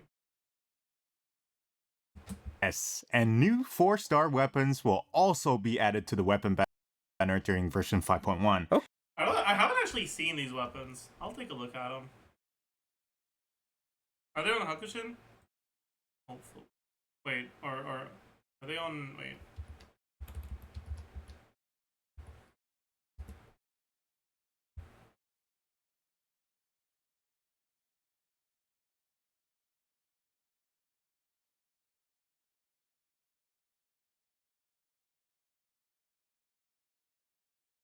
Hey, thank you for the wait. Oh, thank you for the gifteds. Why is Twitch gifting subs? Thank you for the gifteds, Azarad. Why is Twitch gifting 3 subs as well? I'm confused. Is this a September thing? It's probably a September thing, right?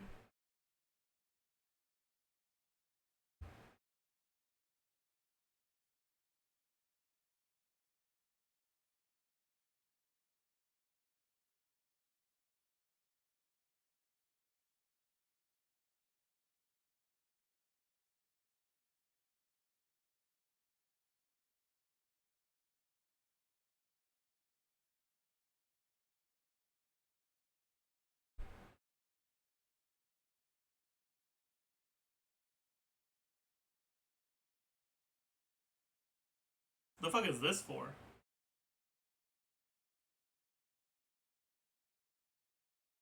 Who the fuck is this supposed to be for? Mike Orange?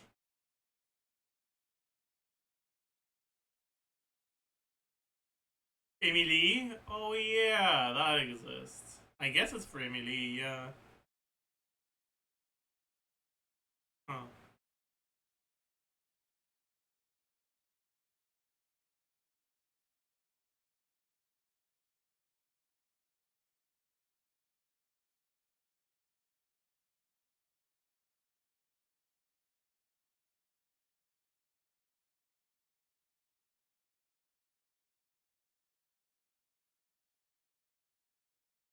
I'm not gifting you 10. But I'm not gonna do it today, but maybe we could do it at some point. Fruitful Hook. Play more. Increase plunge crit rate by 16% after a plunge hits. Increase plunge damage by 16%.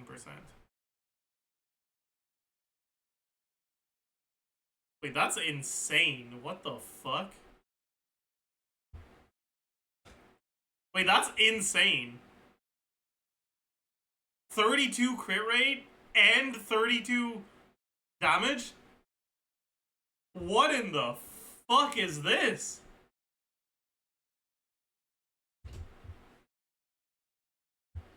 That's better than Serpent Spine, right?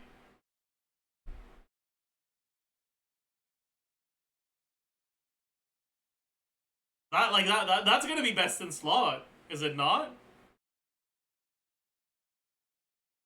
Not SSR5?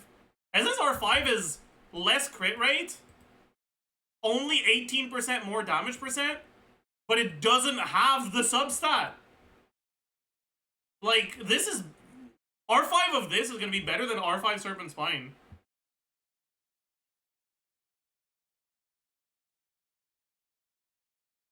But yeah, it's gonna be hard not to overcap, that's fair.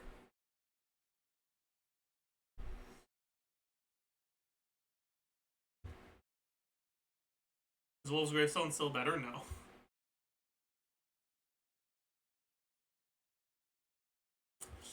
And then Sturdy Bone, which is a sword? After using sprint, after dashing, normal attack increases. By oh, it's motion value. Normal attack increases by up to 32% of attack. That's... Who the fuck is that for?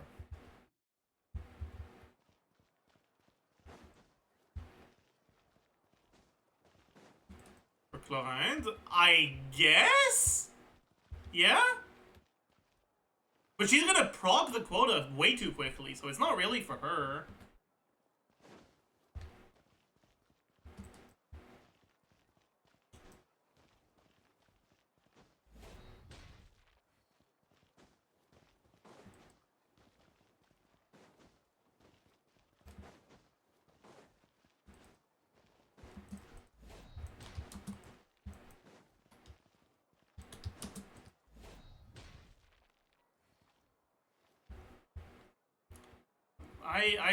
I'm really confused. Like, who the fuck is this supposed to be for?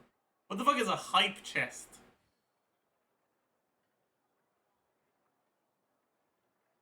I got a hype chest and it gave me an emote, but it's not a good emote. What the hell is this? I mean, I don't really know what to think about this. It's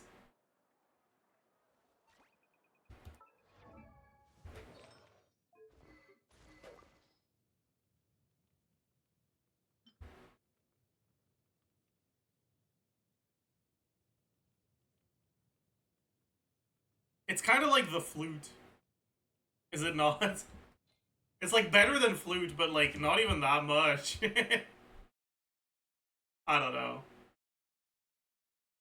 It's weird. Anyways, I haven't actually read this weapon yet. Def increases by 8%, gain damage bonus. When you get both stacks, increase all party members' damage bonus by up to 25%. Okay. Pretty good. Okay. Keep an eye out if you're interested in them. Oh, I can't wait. But it's about time for our first break. See you soon, travelers. See you soon.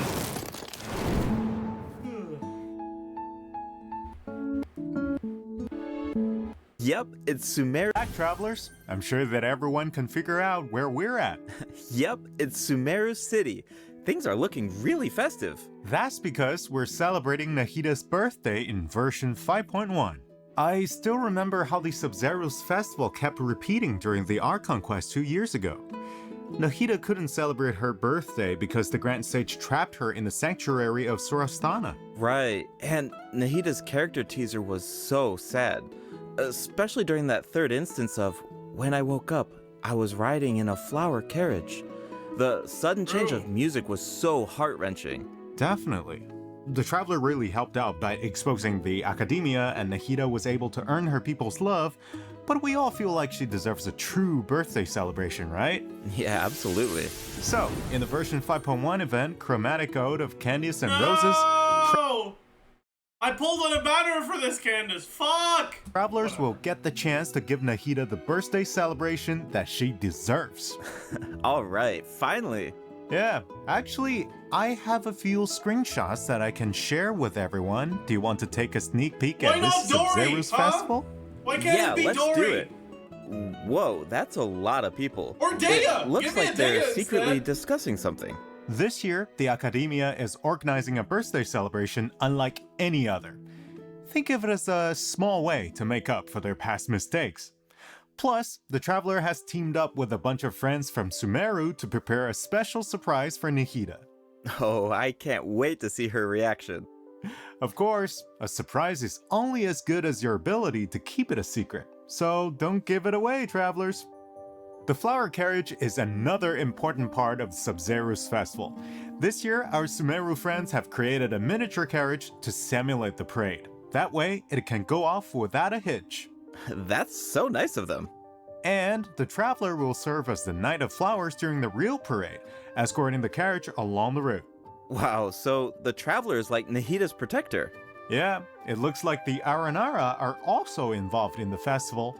If you want to learn more about this year's Sub-Zero's festival, including the birthday surprise, then be sure to check out the event during version 5.1. It's time to make some memories sweeter than candied Xilonen nuts. Travelers can also look forward to different types of gameplay during the event. Remember the parade simulator that we saw in the earlier screenshot? Travelers can take it for a spin during the event, rocking. He didn't say these nuts. He just said nuts. It's not that funny. It's not that funny. Carriage. It's not. The goal is to control the direction of the carriage to avoid obstacles while gathering as many flowers as possible. Collect blessings along the way, and you'll be able to obtain a higher score. Nice. In the second event, in a reflection of reality and dreams, travelers will enter unique dreamscapes, search for anomalies within the dreams, and fix them. Oh, so it's like a spot the difference game. That's one of my specialties. In the third event, Shadow of the Knight's Blade, the Knight of Flowers must eradicate evil on behalf of the Dendro Archon. Earn points by defeating as many enemies as possible within the time limit. Wait, Archon. what? Blade, the Knight of Flowers must eradicate evil as possible Why within are they the showing time this with a Dendro C6 Archon. arena? Earn points by defeating as many enemies as possible within the time limit. You can even increase your performance level and earn buffs by satisfying special conditions during the challenge. This should be a breeze for the Knight of Flowers. Bring it on. Ha! Ha! Oh wow, looks like someone's excited for the Sub-Zero's festival. I hope travelers feel the same way. Hey, I'm sure they will. In addition to Nahida's birthday celebration, version 5.1 offers other exciting events. In Feast of Pursuit, travelers will be able to earn rewards by completing various challenges. They can even choose their own difficulty setting. Oh, cool. Each challenge comes with unique buffs. Use them wisely to clear the challenge as quickly as possible. You'll find tougher enemies at higher difficulty levels. In Reminiscent Regimen Thrill, travelers will team up with each other in co-op to tackle a challenge with 4 random stages. Each challenge will feature different reminiscent reinforcements. Selecting a character that fits the reinforcements featured in each stage will make it easier to complete. Each player can choose a strengthening buff before entering a stage. You can give your team an advantage by choosing a buff that works with the specific stage design. It's all about optimizing your teamwork. Absolutely. Actual co-op After combat? completing the challenge, travelers will earn thrilling stars based on their performance. Be sure to What? gather thrilling stars if you want to claim the corresponding rewards. Yo! New envisaged Echoes challenges Actual will good event! also be added in version 5.1. Travelers will now be able to obtain echoes for Zhongli and Keqing. Whoa, Zhongli's echo is really cool. Keqing's echo is also beautiful. She leaves a trail of flowers behind her. Whoa, save some excitement for our other updates. During version 5.1, a few familiar faces will also be added to Genius Invocation TCG. Travelers can look forward to new character cards, monster cards, and action cards. Cool. Version 5.1 is absolutely packed with events.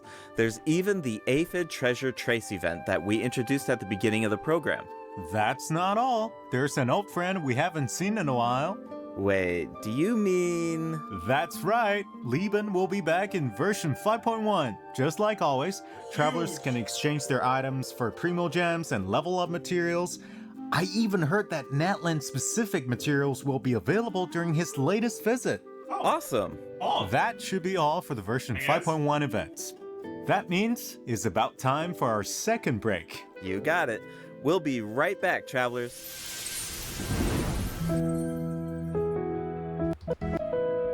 Isn't this the third break? A skip feature will time to jump into the system optimizations. First up, a skip feature will be added to the Spiral Abyss. This change allows you to skip floor 9 in the new update if you obtained full stars on floor 11 of the previous Spiral Abyss. Obtaining full stars on floor 12 will allow you to skip both floor 9 and floor 10. Hopefully, this change will create a smoother experience. That sounds so convenient. Yeah, I know, right? Just as a reminder, the Primogem rewards from the skipped floors will need to be claimed manually. But floor rewards such as domain reliquaries will be distributed automatically when you open the Spiral Abyss interface. In addition, you can now open multiple domain reliquaries at once. Nice! We don't have to keep opening them one by one. Yeah. Continuing with more optimizations, the filtering and sorting logic of the character artifact interface has been improved. The system will now remember your artifact set filters so that you don't have to set them every single time. You can also sort by affix for an individual artifact slot. Those preferences will also be saved. That will make it a lot easier to filter artifacts for each character. Totally. The character ascension mechanics will also be optimized in version 5.1.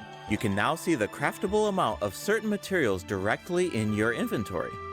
A feature will also be added to the crafting bench that allows you to filter recipes by character ascension goals. This will allow you to easily view and craft the number of materials that you need. Now, you don't have to calculate the required materials and quantities in advance. You can do all of that at the crafting bench. Version 5.1 will also be adding other small optimizations. Be sure to check out future announcements for more information. Alright, travelers. Some of you might have already noticed, but Genshin Impact turns 4 years old tomorrow. We've had an incredible journey so far, right? 4 years old? Let's see where this path has taken us. It's time to relive some amazing memories. Let's do it.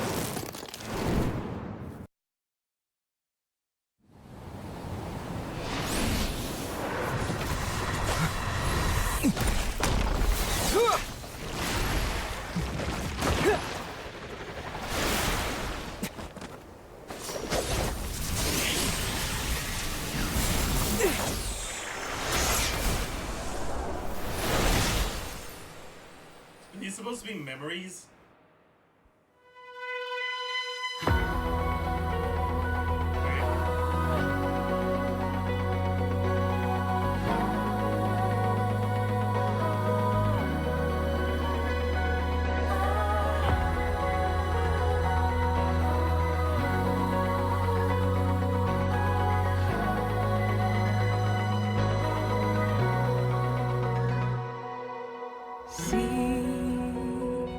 Sometimes it's rainy, sometimes it's cloudy. That's what journey means. Can't see the scene ahead's blurry, but we still must pursue the dream. Travel through the heights and shallows, put on a sturdy shell to face the perils. I hear about your last trace. Love is shining bright in the deep night. Stand up to fight many times and know what's wrong or right. The scars will finally heal. Do not fear, the road not taken. The honor is our problem. Do not go gentle and good night. The day I wanna seize comes with the creaks of the breeze. Will there be bad day? Please tell me.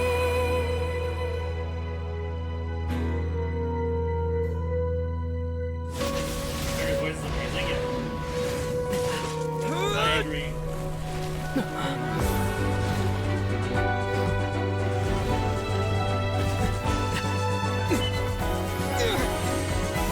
You feel nostalgic? Not really. Travel through infinite dusks and dawns. Break through the strong tide to reach the other side. I hear about your last trace. Some words are heavy when some words are light. We are like two meteors that miss each other. We'll finally reunite. To catch up with the sunlight, with the brightest fire. The memories softly touch my feet. The freedom I wanna seize takes me to another place. At the journey's end, we will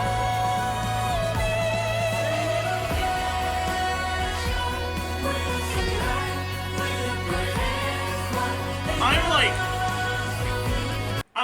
I'm just guessing here, but I'm guessing this was not a song that was written in English. It very much sounds like a translated song. It doesn't fit. The lyrics don't fit. Like,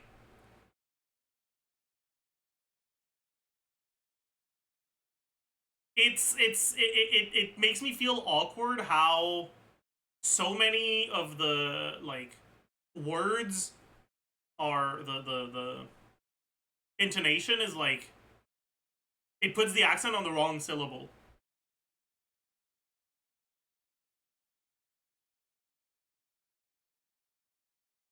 Like it's not freedom. It's freedom. Like it's so many of the words just sound wrong. Because they're trying to follow the original intonation, I'm guessing. Story will go on, the quest along the way.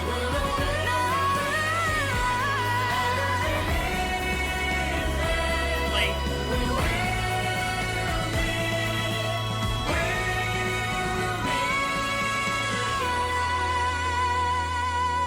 it's journey.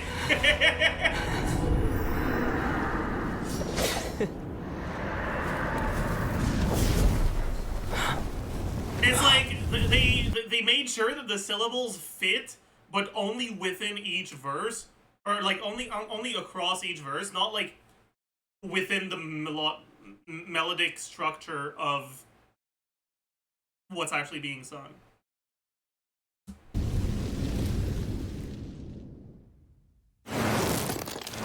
Here's to 4 years of Genshin Impact. And Hey, it makes happy it birthday. it makes it sound really awkward. Wow, it's already been 4 years. Where's the time gone?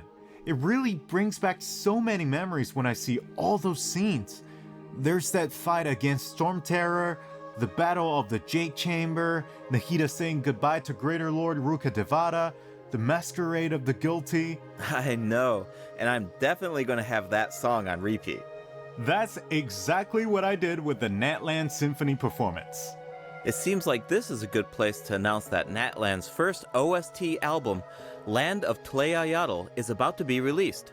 The album contains 3 discs featuring 78 original tracks composed for Genshin Impact. Yay! We can finally add an Atlantis regional soundtrack to our playlists. Yes. All right. That looks like all the information we have to share. That means it's time for the special program to come to an end. Is there anything you want to say before we leave? Yeah, for sure.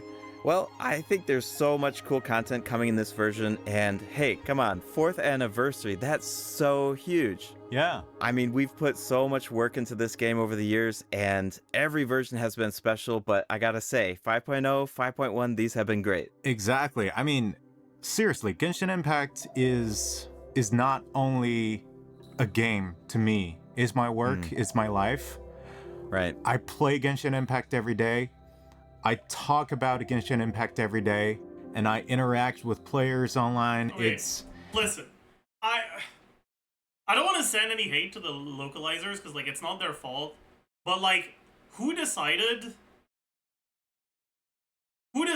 that an emotional testimony from a localizers was what this program needed? Like, this is the first time we've ever interacted with these people. And it's not like it's a compendium of emotional testimonies from a bunch of different community members. Like, this is very, very poorly thought out, in my opinion. Like, he decided in the moment? No, he didn't.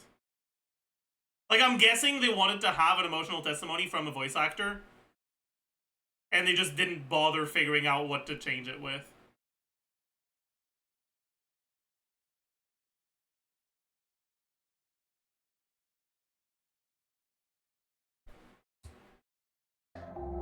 All these years. Yeah. It's a lot. It's a lot. Totally. So if I have to say something this time, we are truly, truly grateful that you guys, our players, are continue playing this game. And we're just as excited as you guys for what's coming next in the game. Awesome. Yeah, no, totally agree. That's so great. Well, unfortunately, it's time for us to say... Usually emotional testimonies like this, like, they don't really mean anything if they're coming from a random person. Unless it's like a collection of testimonies that is meant to showcase the community. But like these are people who weren't really supposed to be there for this. They had to be there because of the VA strike.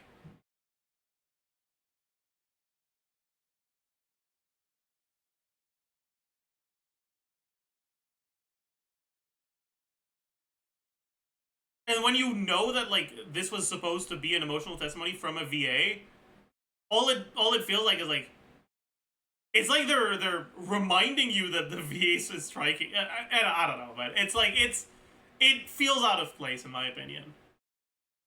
Hey, goodbye.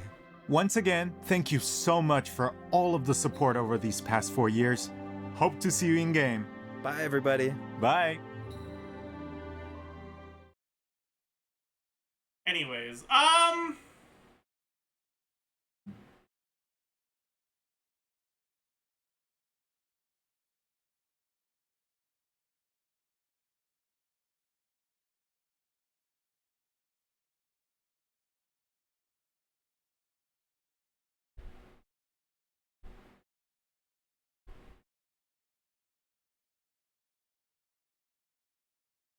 also, yeah, like these are non-public facing employees saying, "Wow, I heckin' love this company," because they're contractually required to. Because they don't have a public presence outside of the company, it feels it doesn't come off as nearly as genuine as it would coming from voice actors. Not that it comes off as very genuine from voice actors, but at least there's reasonable doubt. Like, yeah, sure, it is like cool. Like, sure. But like, I don't know.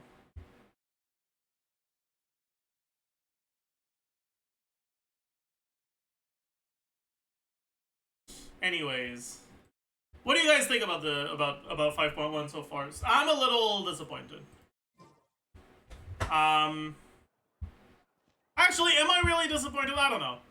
The live stream was shit, but am I actually disappointed? Do we have a new area, or we do, right? Or is it the 5.0 area that gets the thingies? No new area? Okay. Okay, so we have 2 new acts of the Archon quest, which is the main thing, right? Like, let's not lie to ourselves. The main intended content is the new character and the new quest, new Archon quest. But we have 2 acts of the Archon quest, which is nice. We have an actual new character. We have a few new weapons. The events don't look too bad. There's an event that I'm actually looking forward to. I don't think this is that bad of a patch. To me, this doesn't feel like a filler patch. I feel like it's a fine 0.1 patch.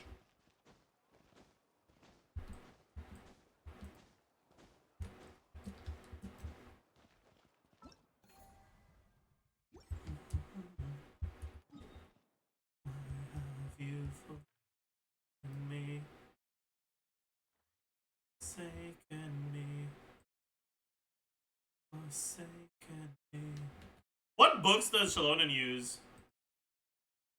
Meow, trust in my self-righteous suicide.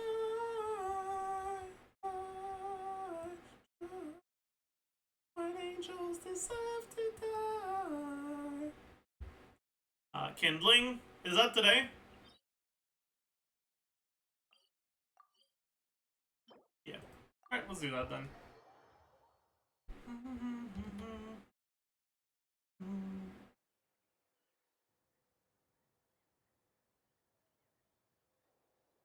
Kinda cringe that you need to crown it to get all the fucking res shred out of it, but it is what it is.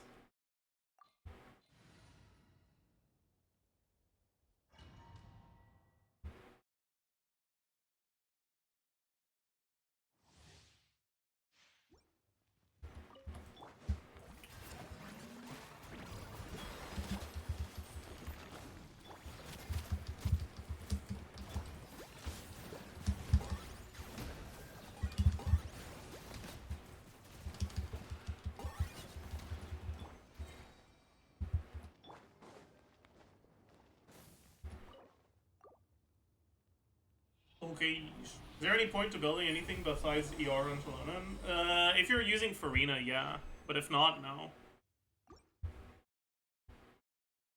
I mean, if you're not using Farina, you don't even need to build ER.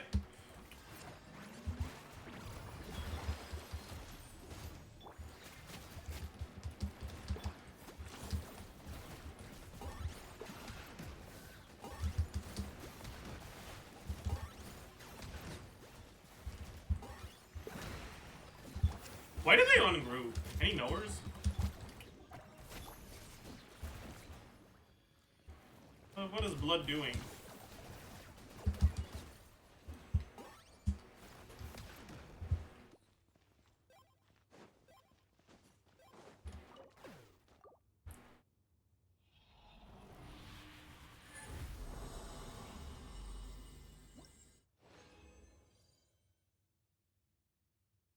Can you please open your swords? I definitely saw the new level 1 Fav sword. Wait, what?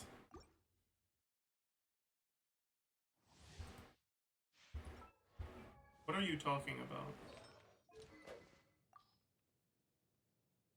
Wait, what? Wait, what? When did I get that? Wait! What? I thought you were being, wait.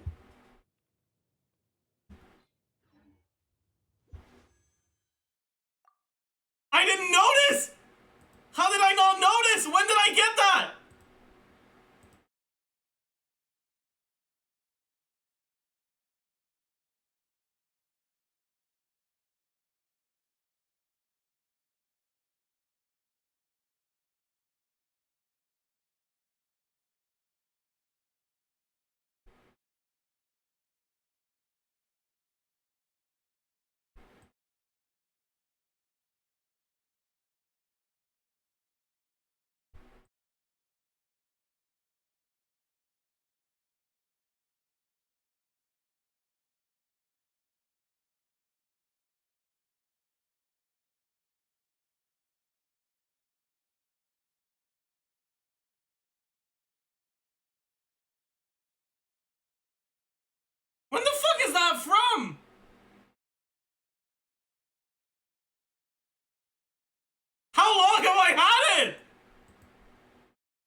What?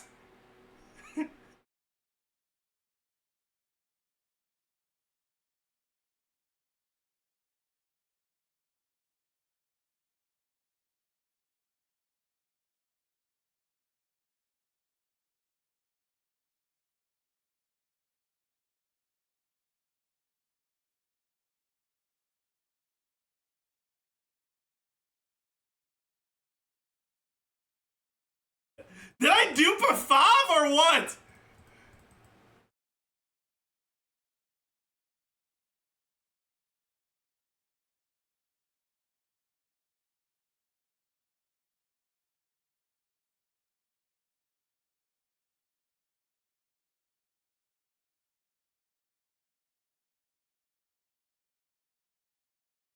I've had it for 3 months! What? I mean, okay, I won't complain. That's good. But how did I not know? How did I not notice this?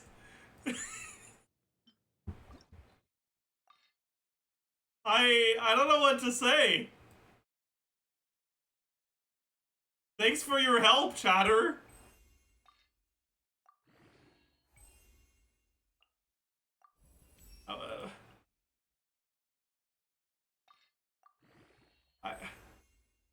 I'm speechless.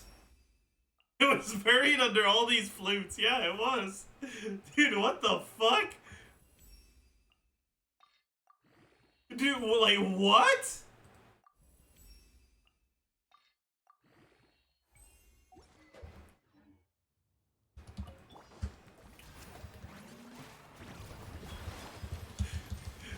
I feel so dumb!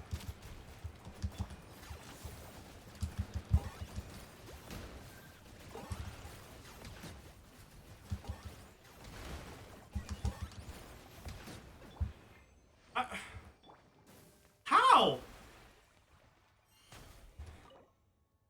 This was an insane day. My title wasn't clickbait. What?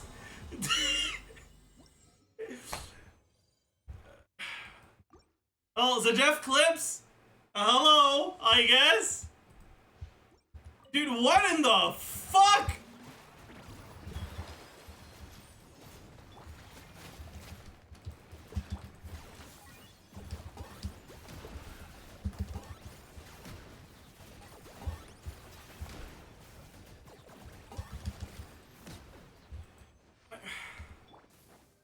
Was it EVD matter? Yeah. I think so. Dude, what?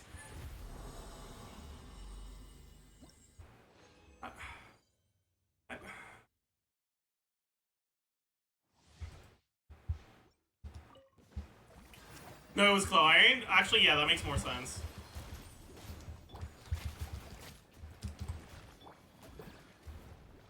Dude, what are they doing?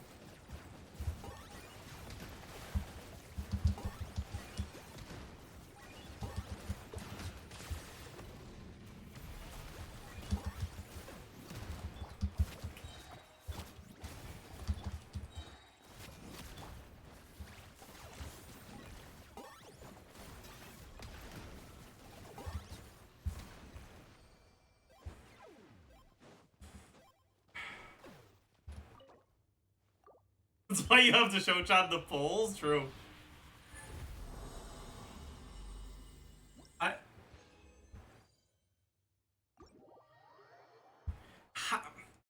How?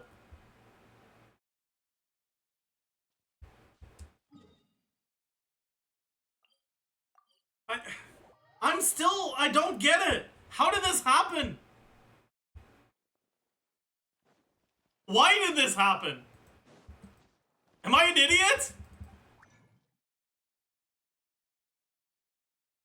Don't answer that.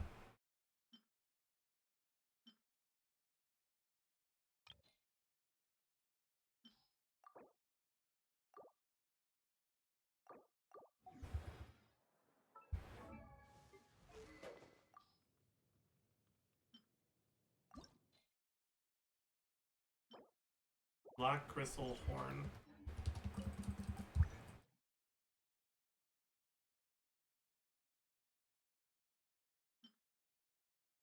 Sure, Dory. Have fun.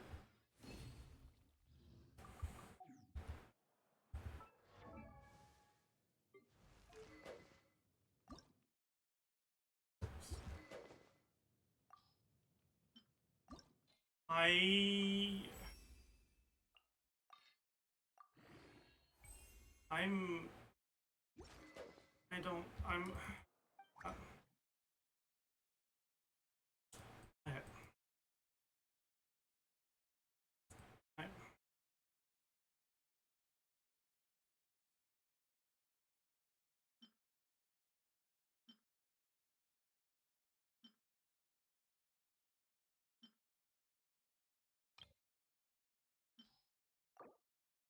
one proc and we have enough.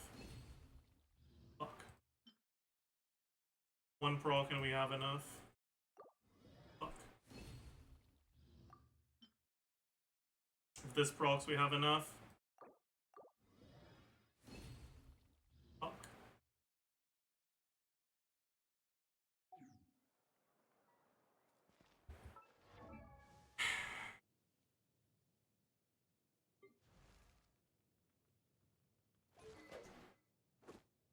For one match short, yeah.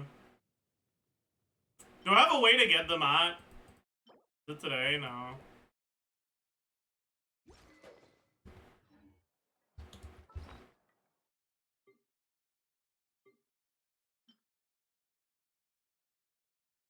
No.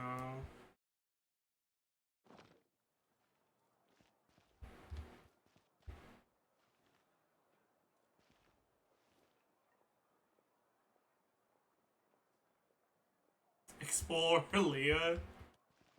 No. Alright, well, I guess we'll do it tomorrow. It's fine. Buy the shop mats? I've done that a long time ago. Have I not? Oh, you mean the, like, actual shop? Like this? Is that a thing? I have 900 Genesis crystals from being gifted Welkin by someone 3 times. Or no, twice and then...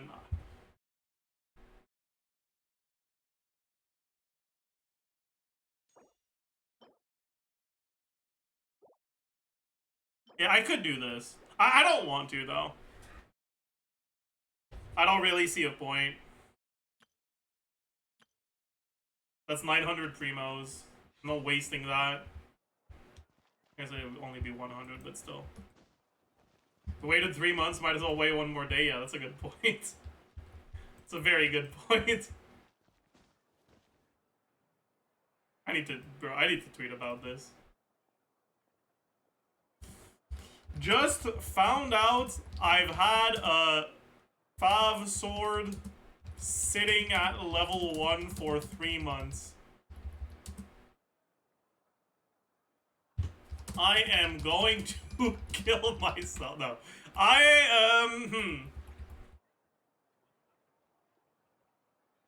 If anyone asks for me,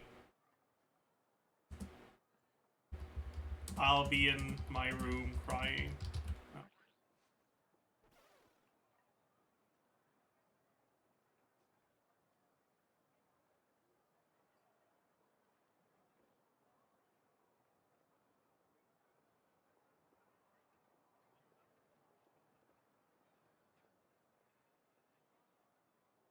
How do I say this? What do I even say? What can I say about this?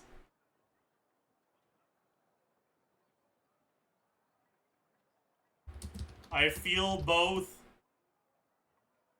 incredibly happy and completely crushed.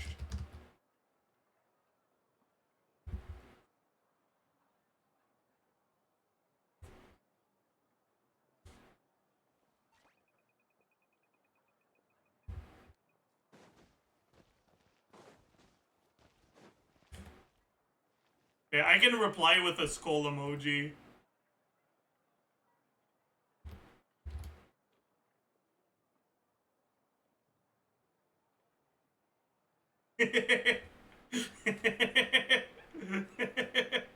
Just one skull emoji. I feel like it conveys it better than spamming it.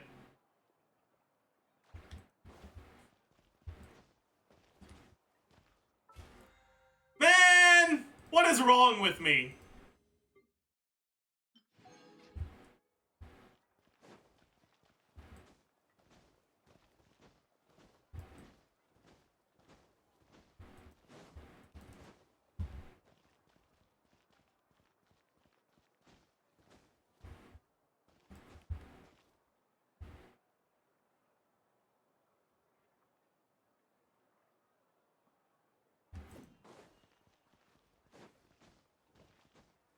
Years of favelessness, true.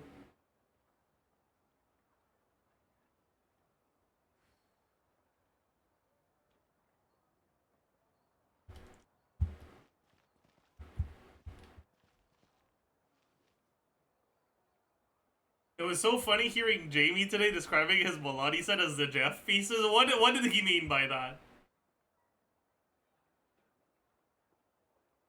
What does that mean? What?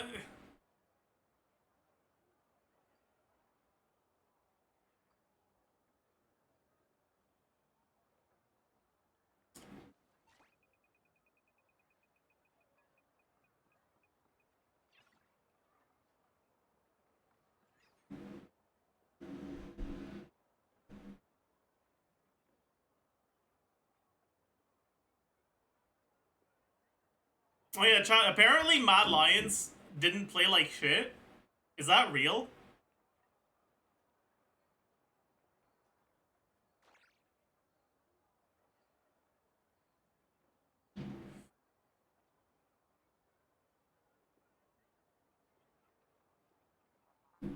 Who? Okay, yeah, good point.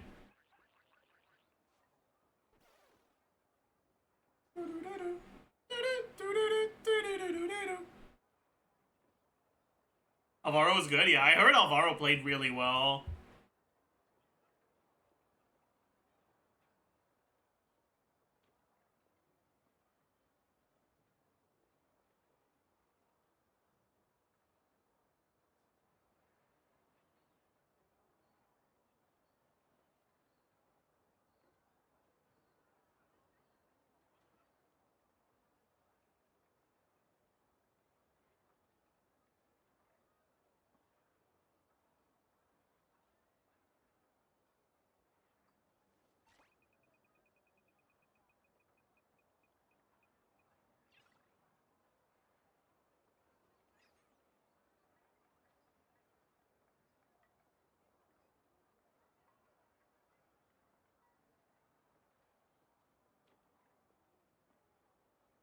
People used LeBlanc W after seeing 3 enemies on a ward and lost the game. I mean, yeah, that makes sense.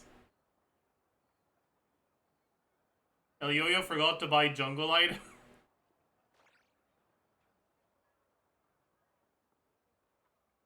Where? Okay. What is Bagayogo doing, man? What? Thank you for the 60 Genesis crystals. What is Bagayogo doing?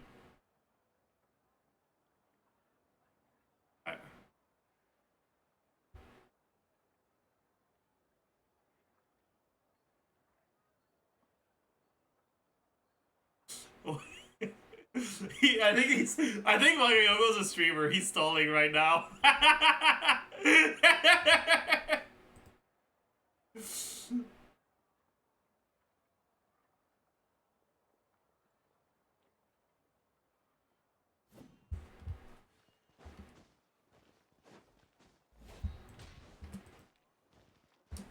Do you still play Wuwa? No. I haven't played Wuwa since, well, for a while, I guess. Should we follow Bagayogo? What if you talk to him in the middle of running? Oh, he stops.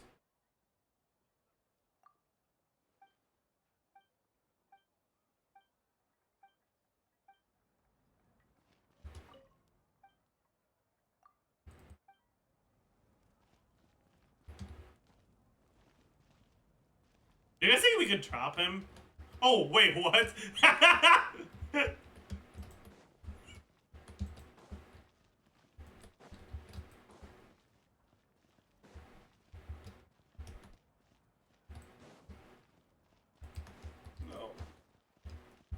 Frick you, Bahayoko.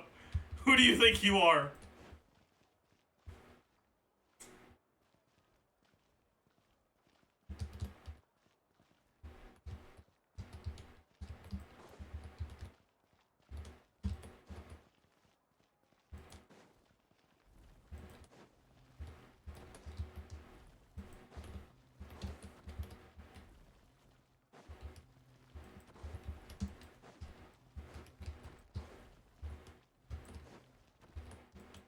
Okay, I'm gonna stop. Alright, chat, let's do the mini.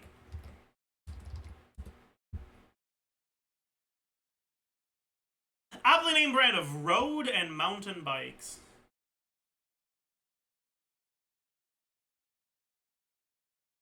CD.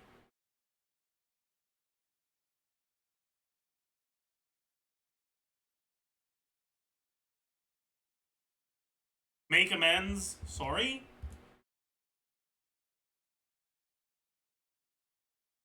What in the... Much political campaign outreach.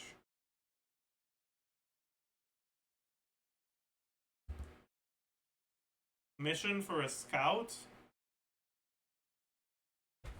Isn't it just scout? Maybe it's supposed to be recon. Maybe it's not, sorry. Wait, this one's hard. Garden with forbidden fruit, Eden. I don't know the South Park character names.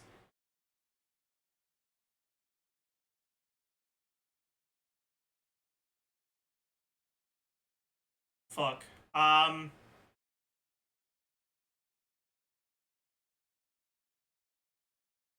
Features that some undergarments claim not to have.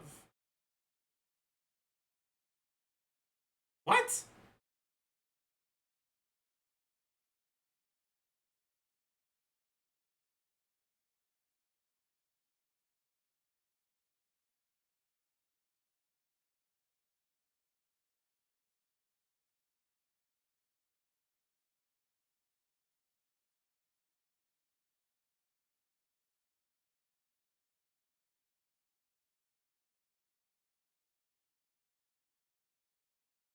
Oh, yeah. It's probably seam.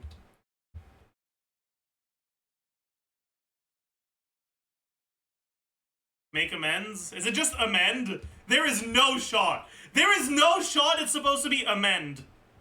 That it can't be. I refuse to believe it. It can't. Atone. Oops. It could be atone.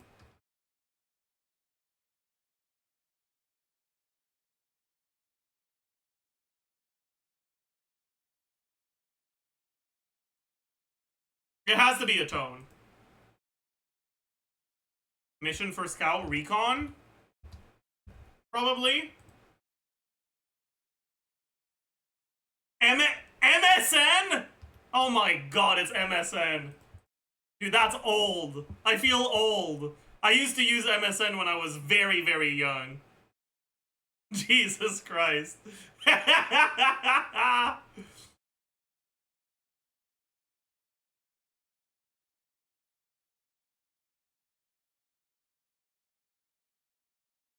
No shot. No fucking shot.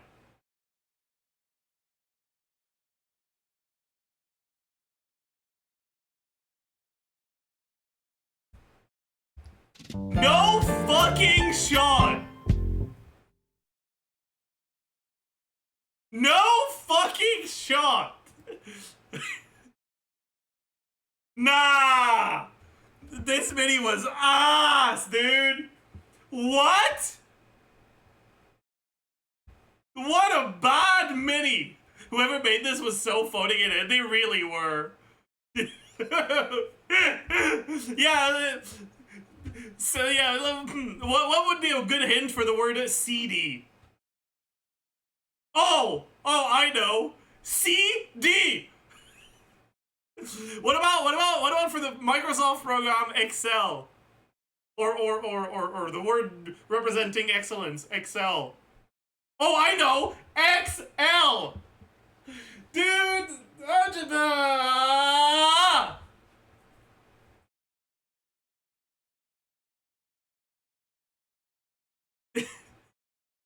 What the fuck is going on, man? Whatever. Import, thing, gravity, start, bank, trade, matrix, dune, weight, abyss, draft, mound, hill, bench, fly, substance. Import, substance, gravity, weight. Woo! Good start!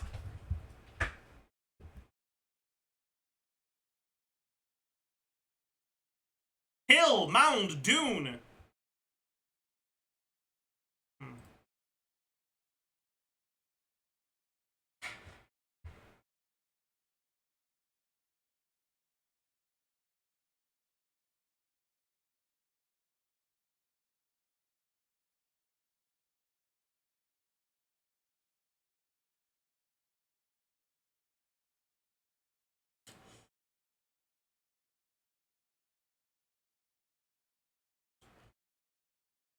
Dune, Matrix.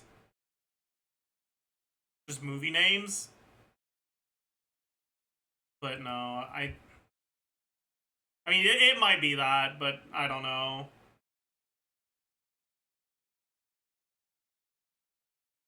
Or it might just be bait. I feel like Hill. No.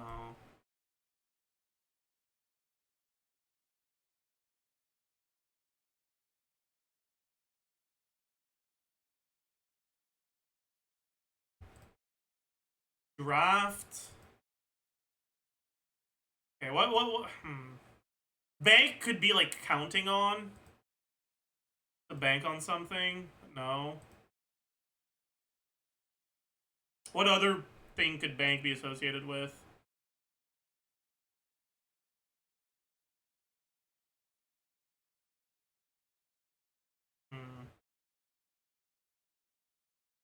Start. Oh, right, the bank, like a river bank.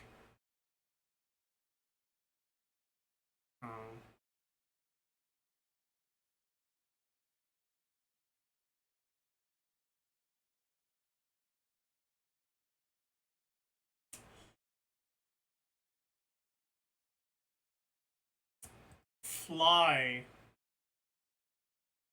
Be like flying, could be the insect. Maybe bank, hill, mound, dune. Maybe that's that. Okay, huge. Huge. Huge. Huge. Huge! Okay.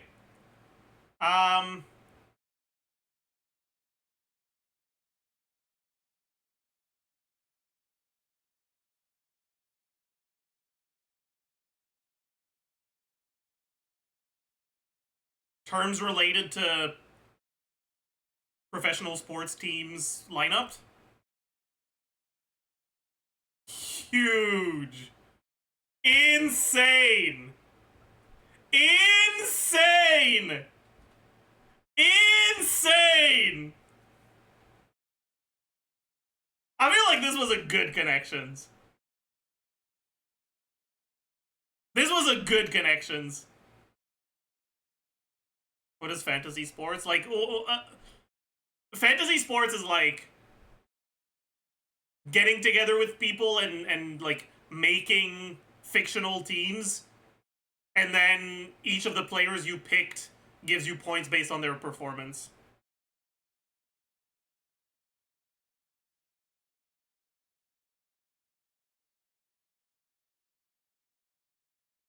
Like Quidditch? No, that's not.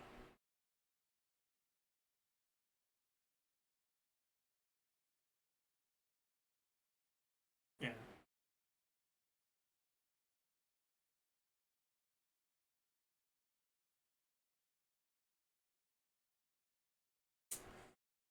Anyways, this was a good one. I think I did it pretty well. Let's do the Wordle. Stare. Pound. Zilch. Okay. Faith. I'm so good! I'm so good! I'm so good! Dude, what the fuck? I'm so talented! I am fucking talented! What the hell? Dude!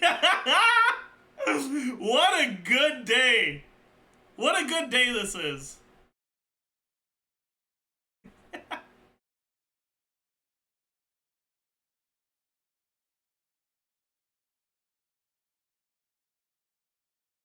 Holy.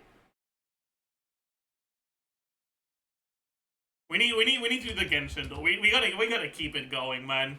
Alright, Kaya. Let's try Nahida. It's Sumeru before Nahida. So I know.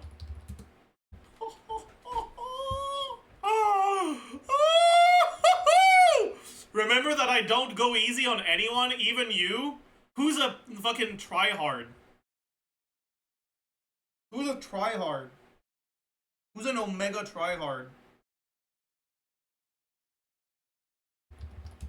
Fuck.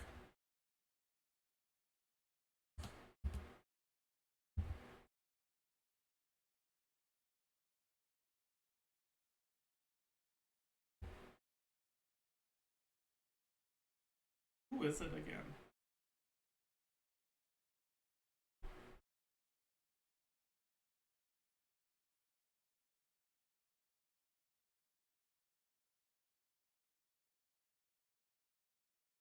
It's not Daya, chat. I don't think it's Daya.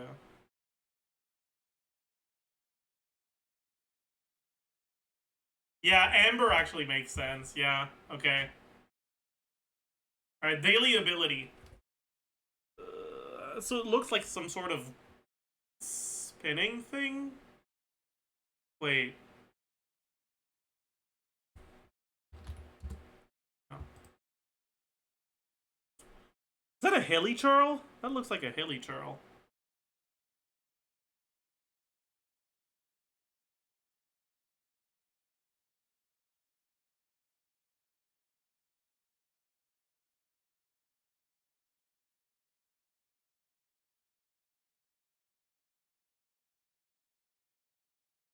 I don't know who it is, so I'm gonna guess chat's guesses. Okay, it was Mika. I never would have guessed that. It was a hilly churl. I never would have guessed that. A dress.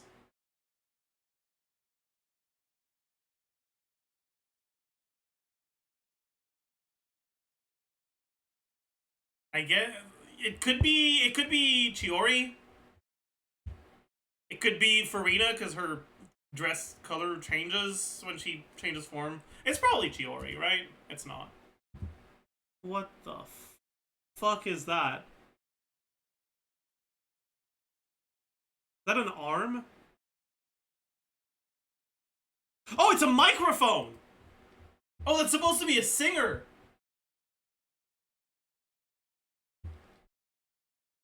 Maybe it's Yunjin? It's a church singer. Barbara? There's no way it's Barbara. It is Why is there a dress? What? The fuck does that have to do with Barbara?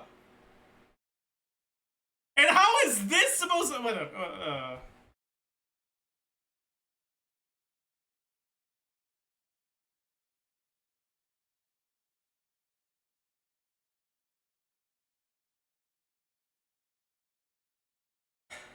She wears one? Duh. Shit, you got me. She does wear one.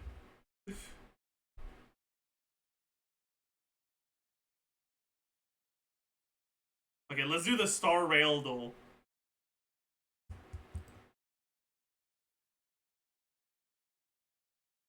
Okay. Fucking... Bronya. It is Rerillo. A 1.0 character that's not Harmony. Let's try Who else is from Dorilla? Let's try Zila. Not the same mod. My bad. Who else?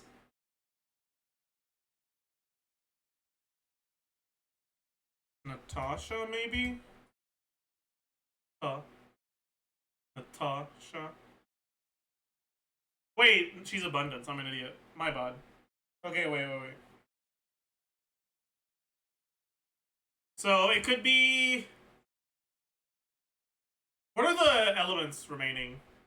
There's the fucking yellow one, whatever it's called. Welt is not from Dorilla. Yukon is not, yeah. Okay, so it's not that. There's Ice. It could be Japard. I don't know if he has that. I'm guessing he might. Could it be Pilla? It could be Pilla as well. Fuck. Yeah, and then there's Lightning, and it could be Serval as well. Fuck! 1 in 3. If I didn't waste a guess on Natasha, I could have guessed Pilla here, and it would have told me, but... Oof. We get a 1 in 3. Who's my favorite character out of Serval, Japard, and Pilla? The strongest one is Pilla, but my favorite is Serval, so I'll go Serval. Fuck, it was Japard. Damn, I lost. I lost!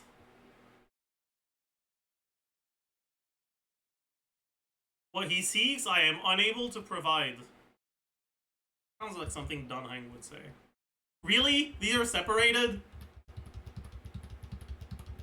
There's no fucking shot. Oh! Oh! I'm the GOAT! How did you? I mean, I know the lore. I know the lore. I know he's talking about Blade. I know the lore. I know the lore.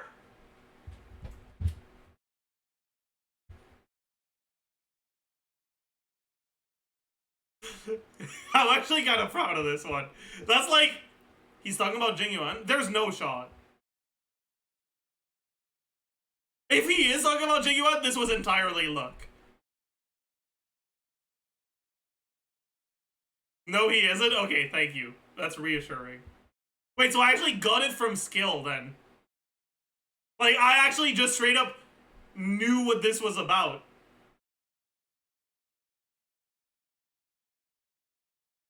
He can't give Bald his revenge because he's not actually the one who did the things. He's not him anymore. He's...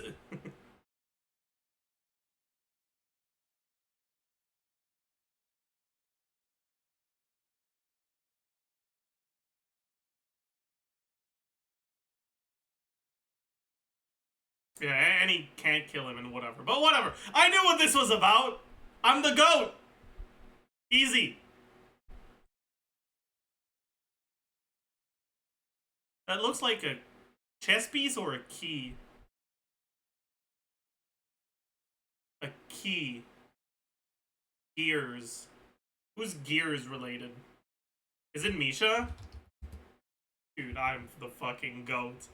I am the GOAT today. What the fuck? Holy shit. Dude, what? I mean, at this point, I'm gonna get the one from ZZZ as well. Ben. Yeah, I don't know who the fuck has which weekly boss.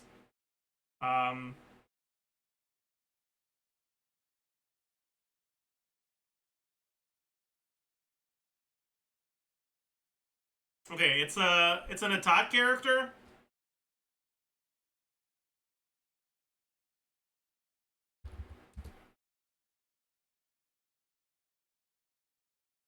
It's an attack character that's not any of these attributes.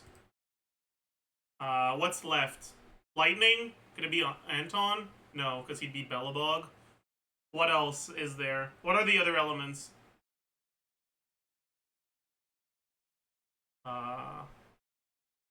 Is there a wind element? No, there isn't.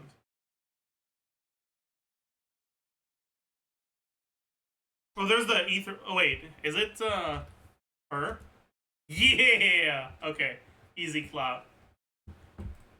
Oh, we don't have the, oh, that sucks. Homie finds a hidden 5-sword in his inventory and suddenly becomes Thanos. Dude! That's what it's all about!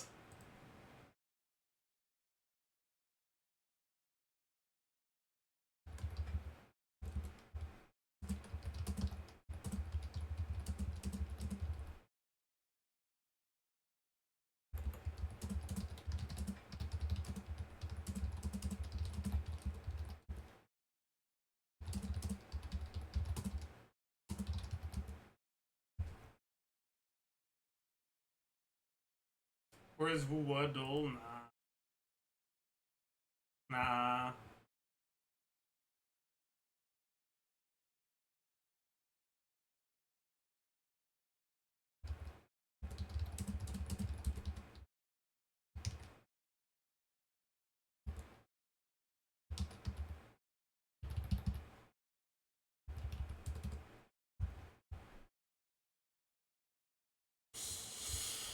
What do you mean hidden 5-sword? I apparently have had a 5-sword that's sitting at level 1 hidden in a sea of flutes for 3 months.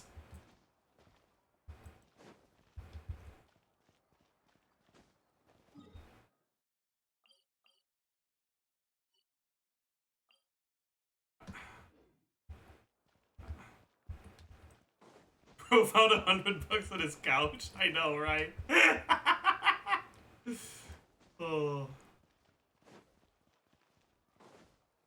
The fabulous joke is over. I mean, I still only have 2. Welcome to Xilonen pre-release. I don't know if I actually want to do it today. I'm gonna be honest.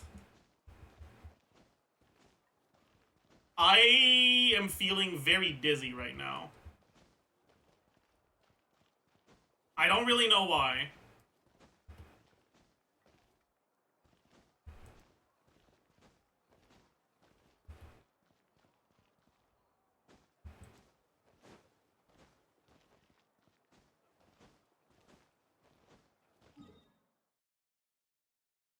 Busy? No, dizzy.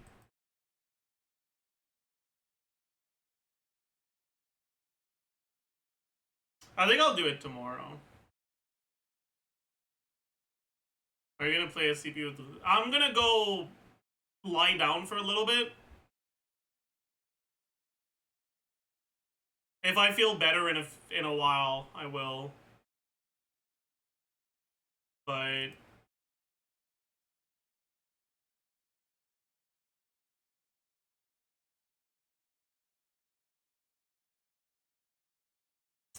But I don't know. We'll raid him though.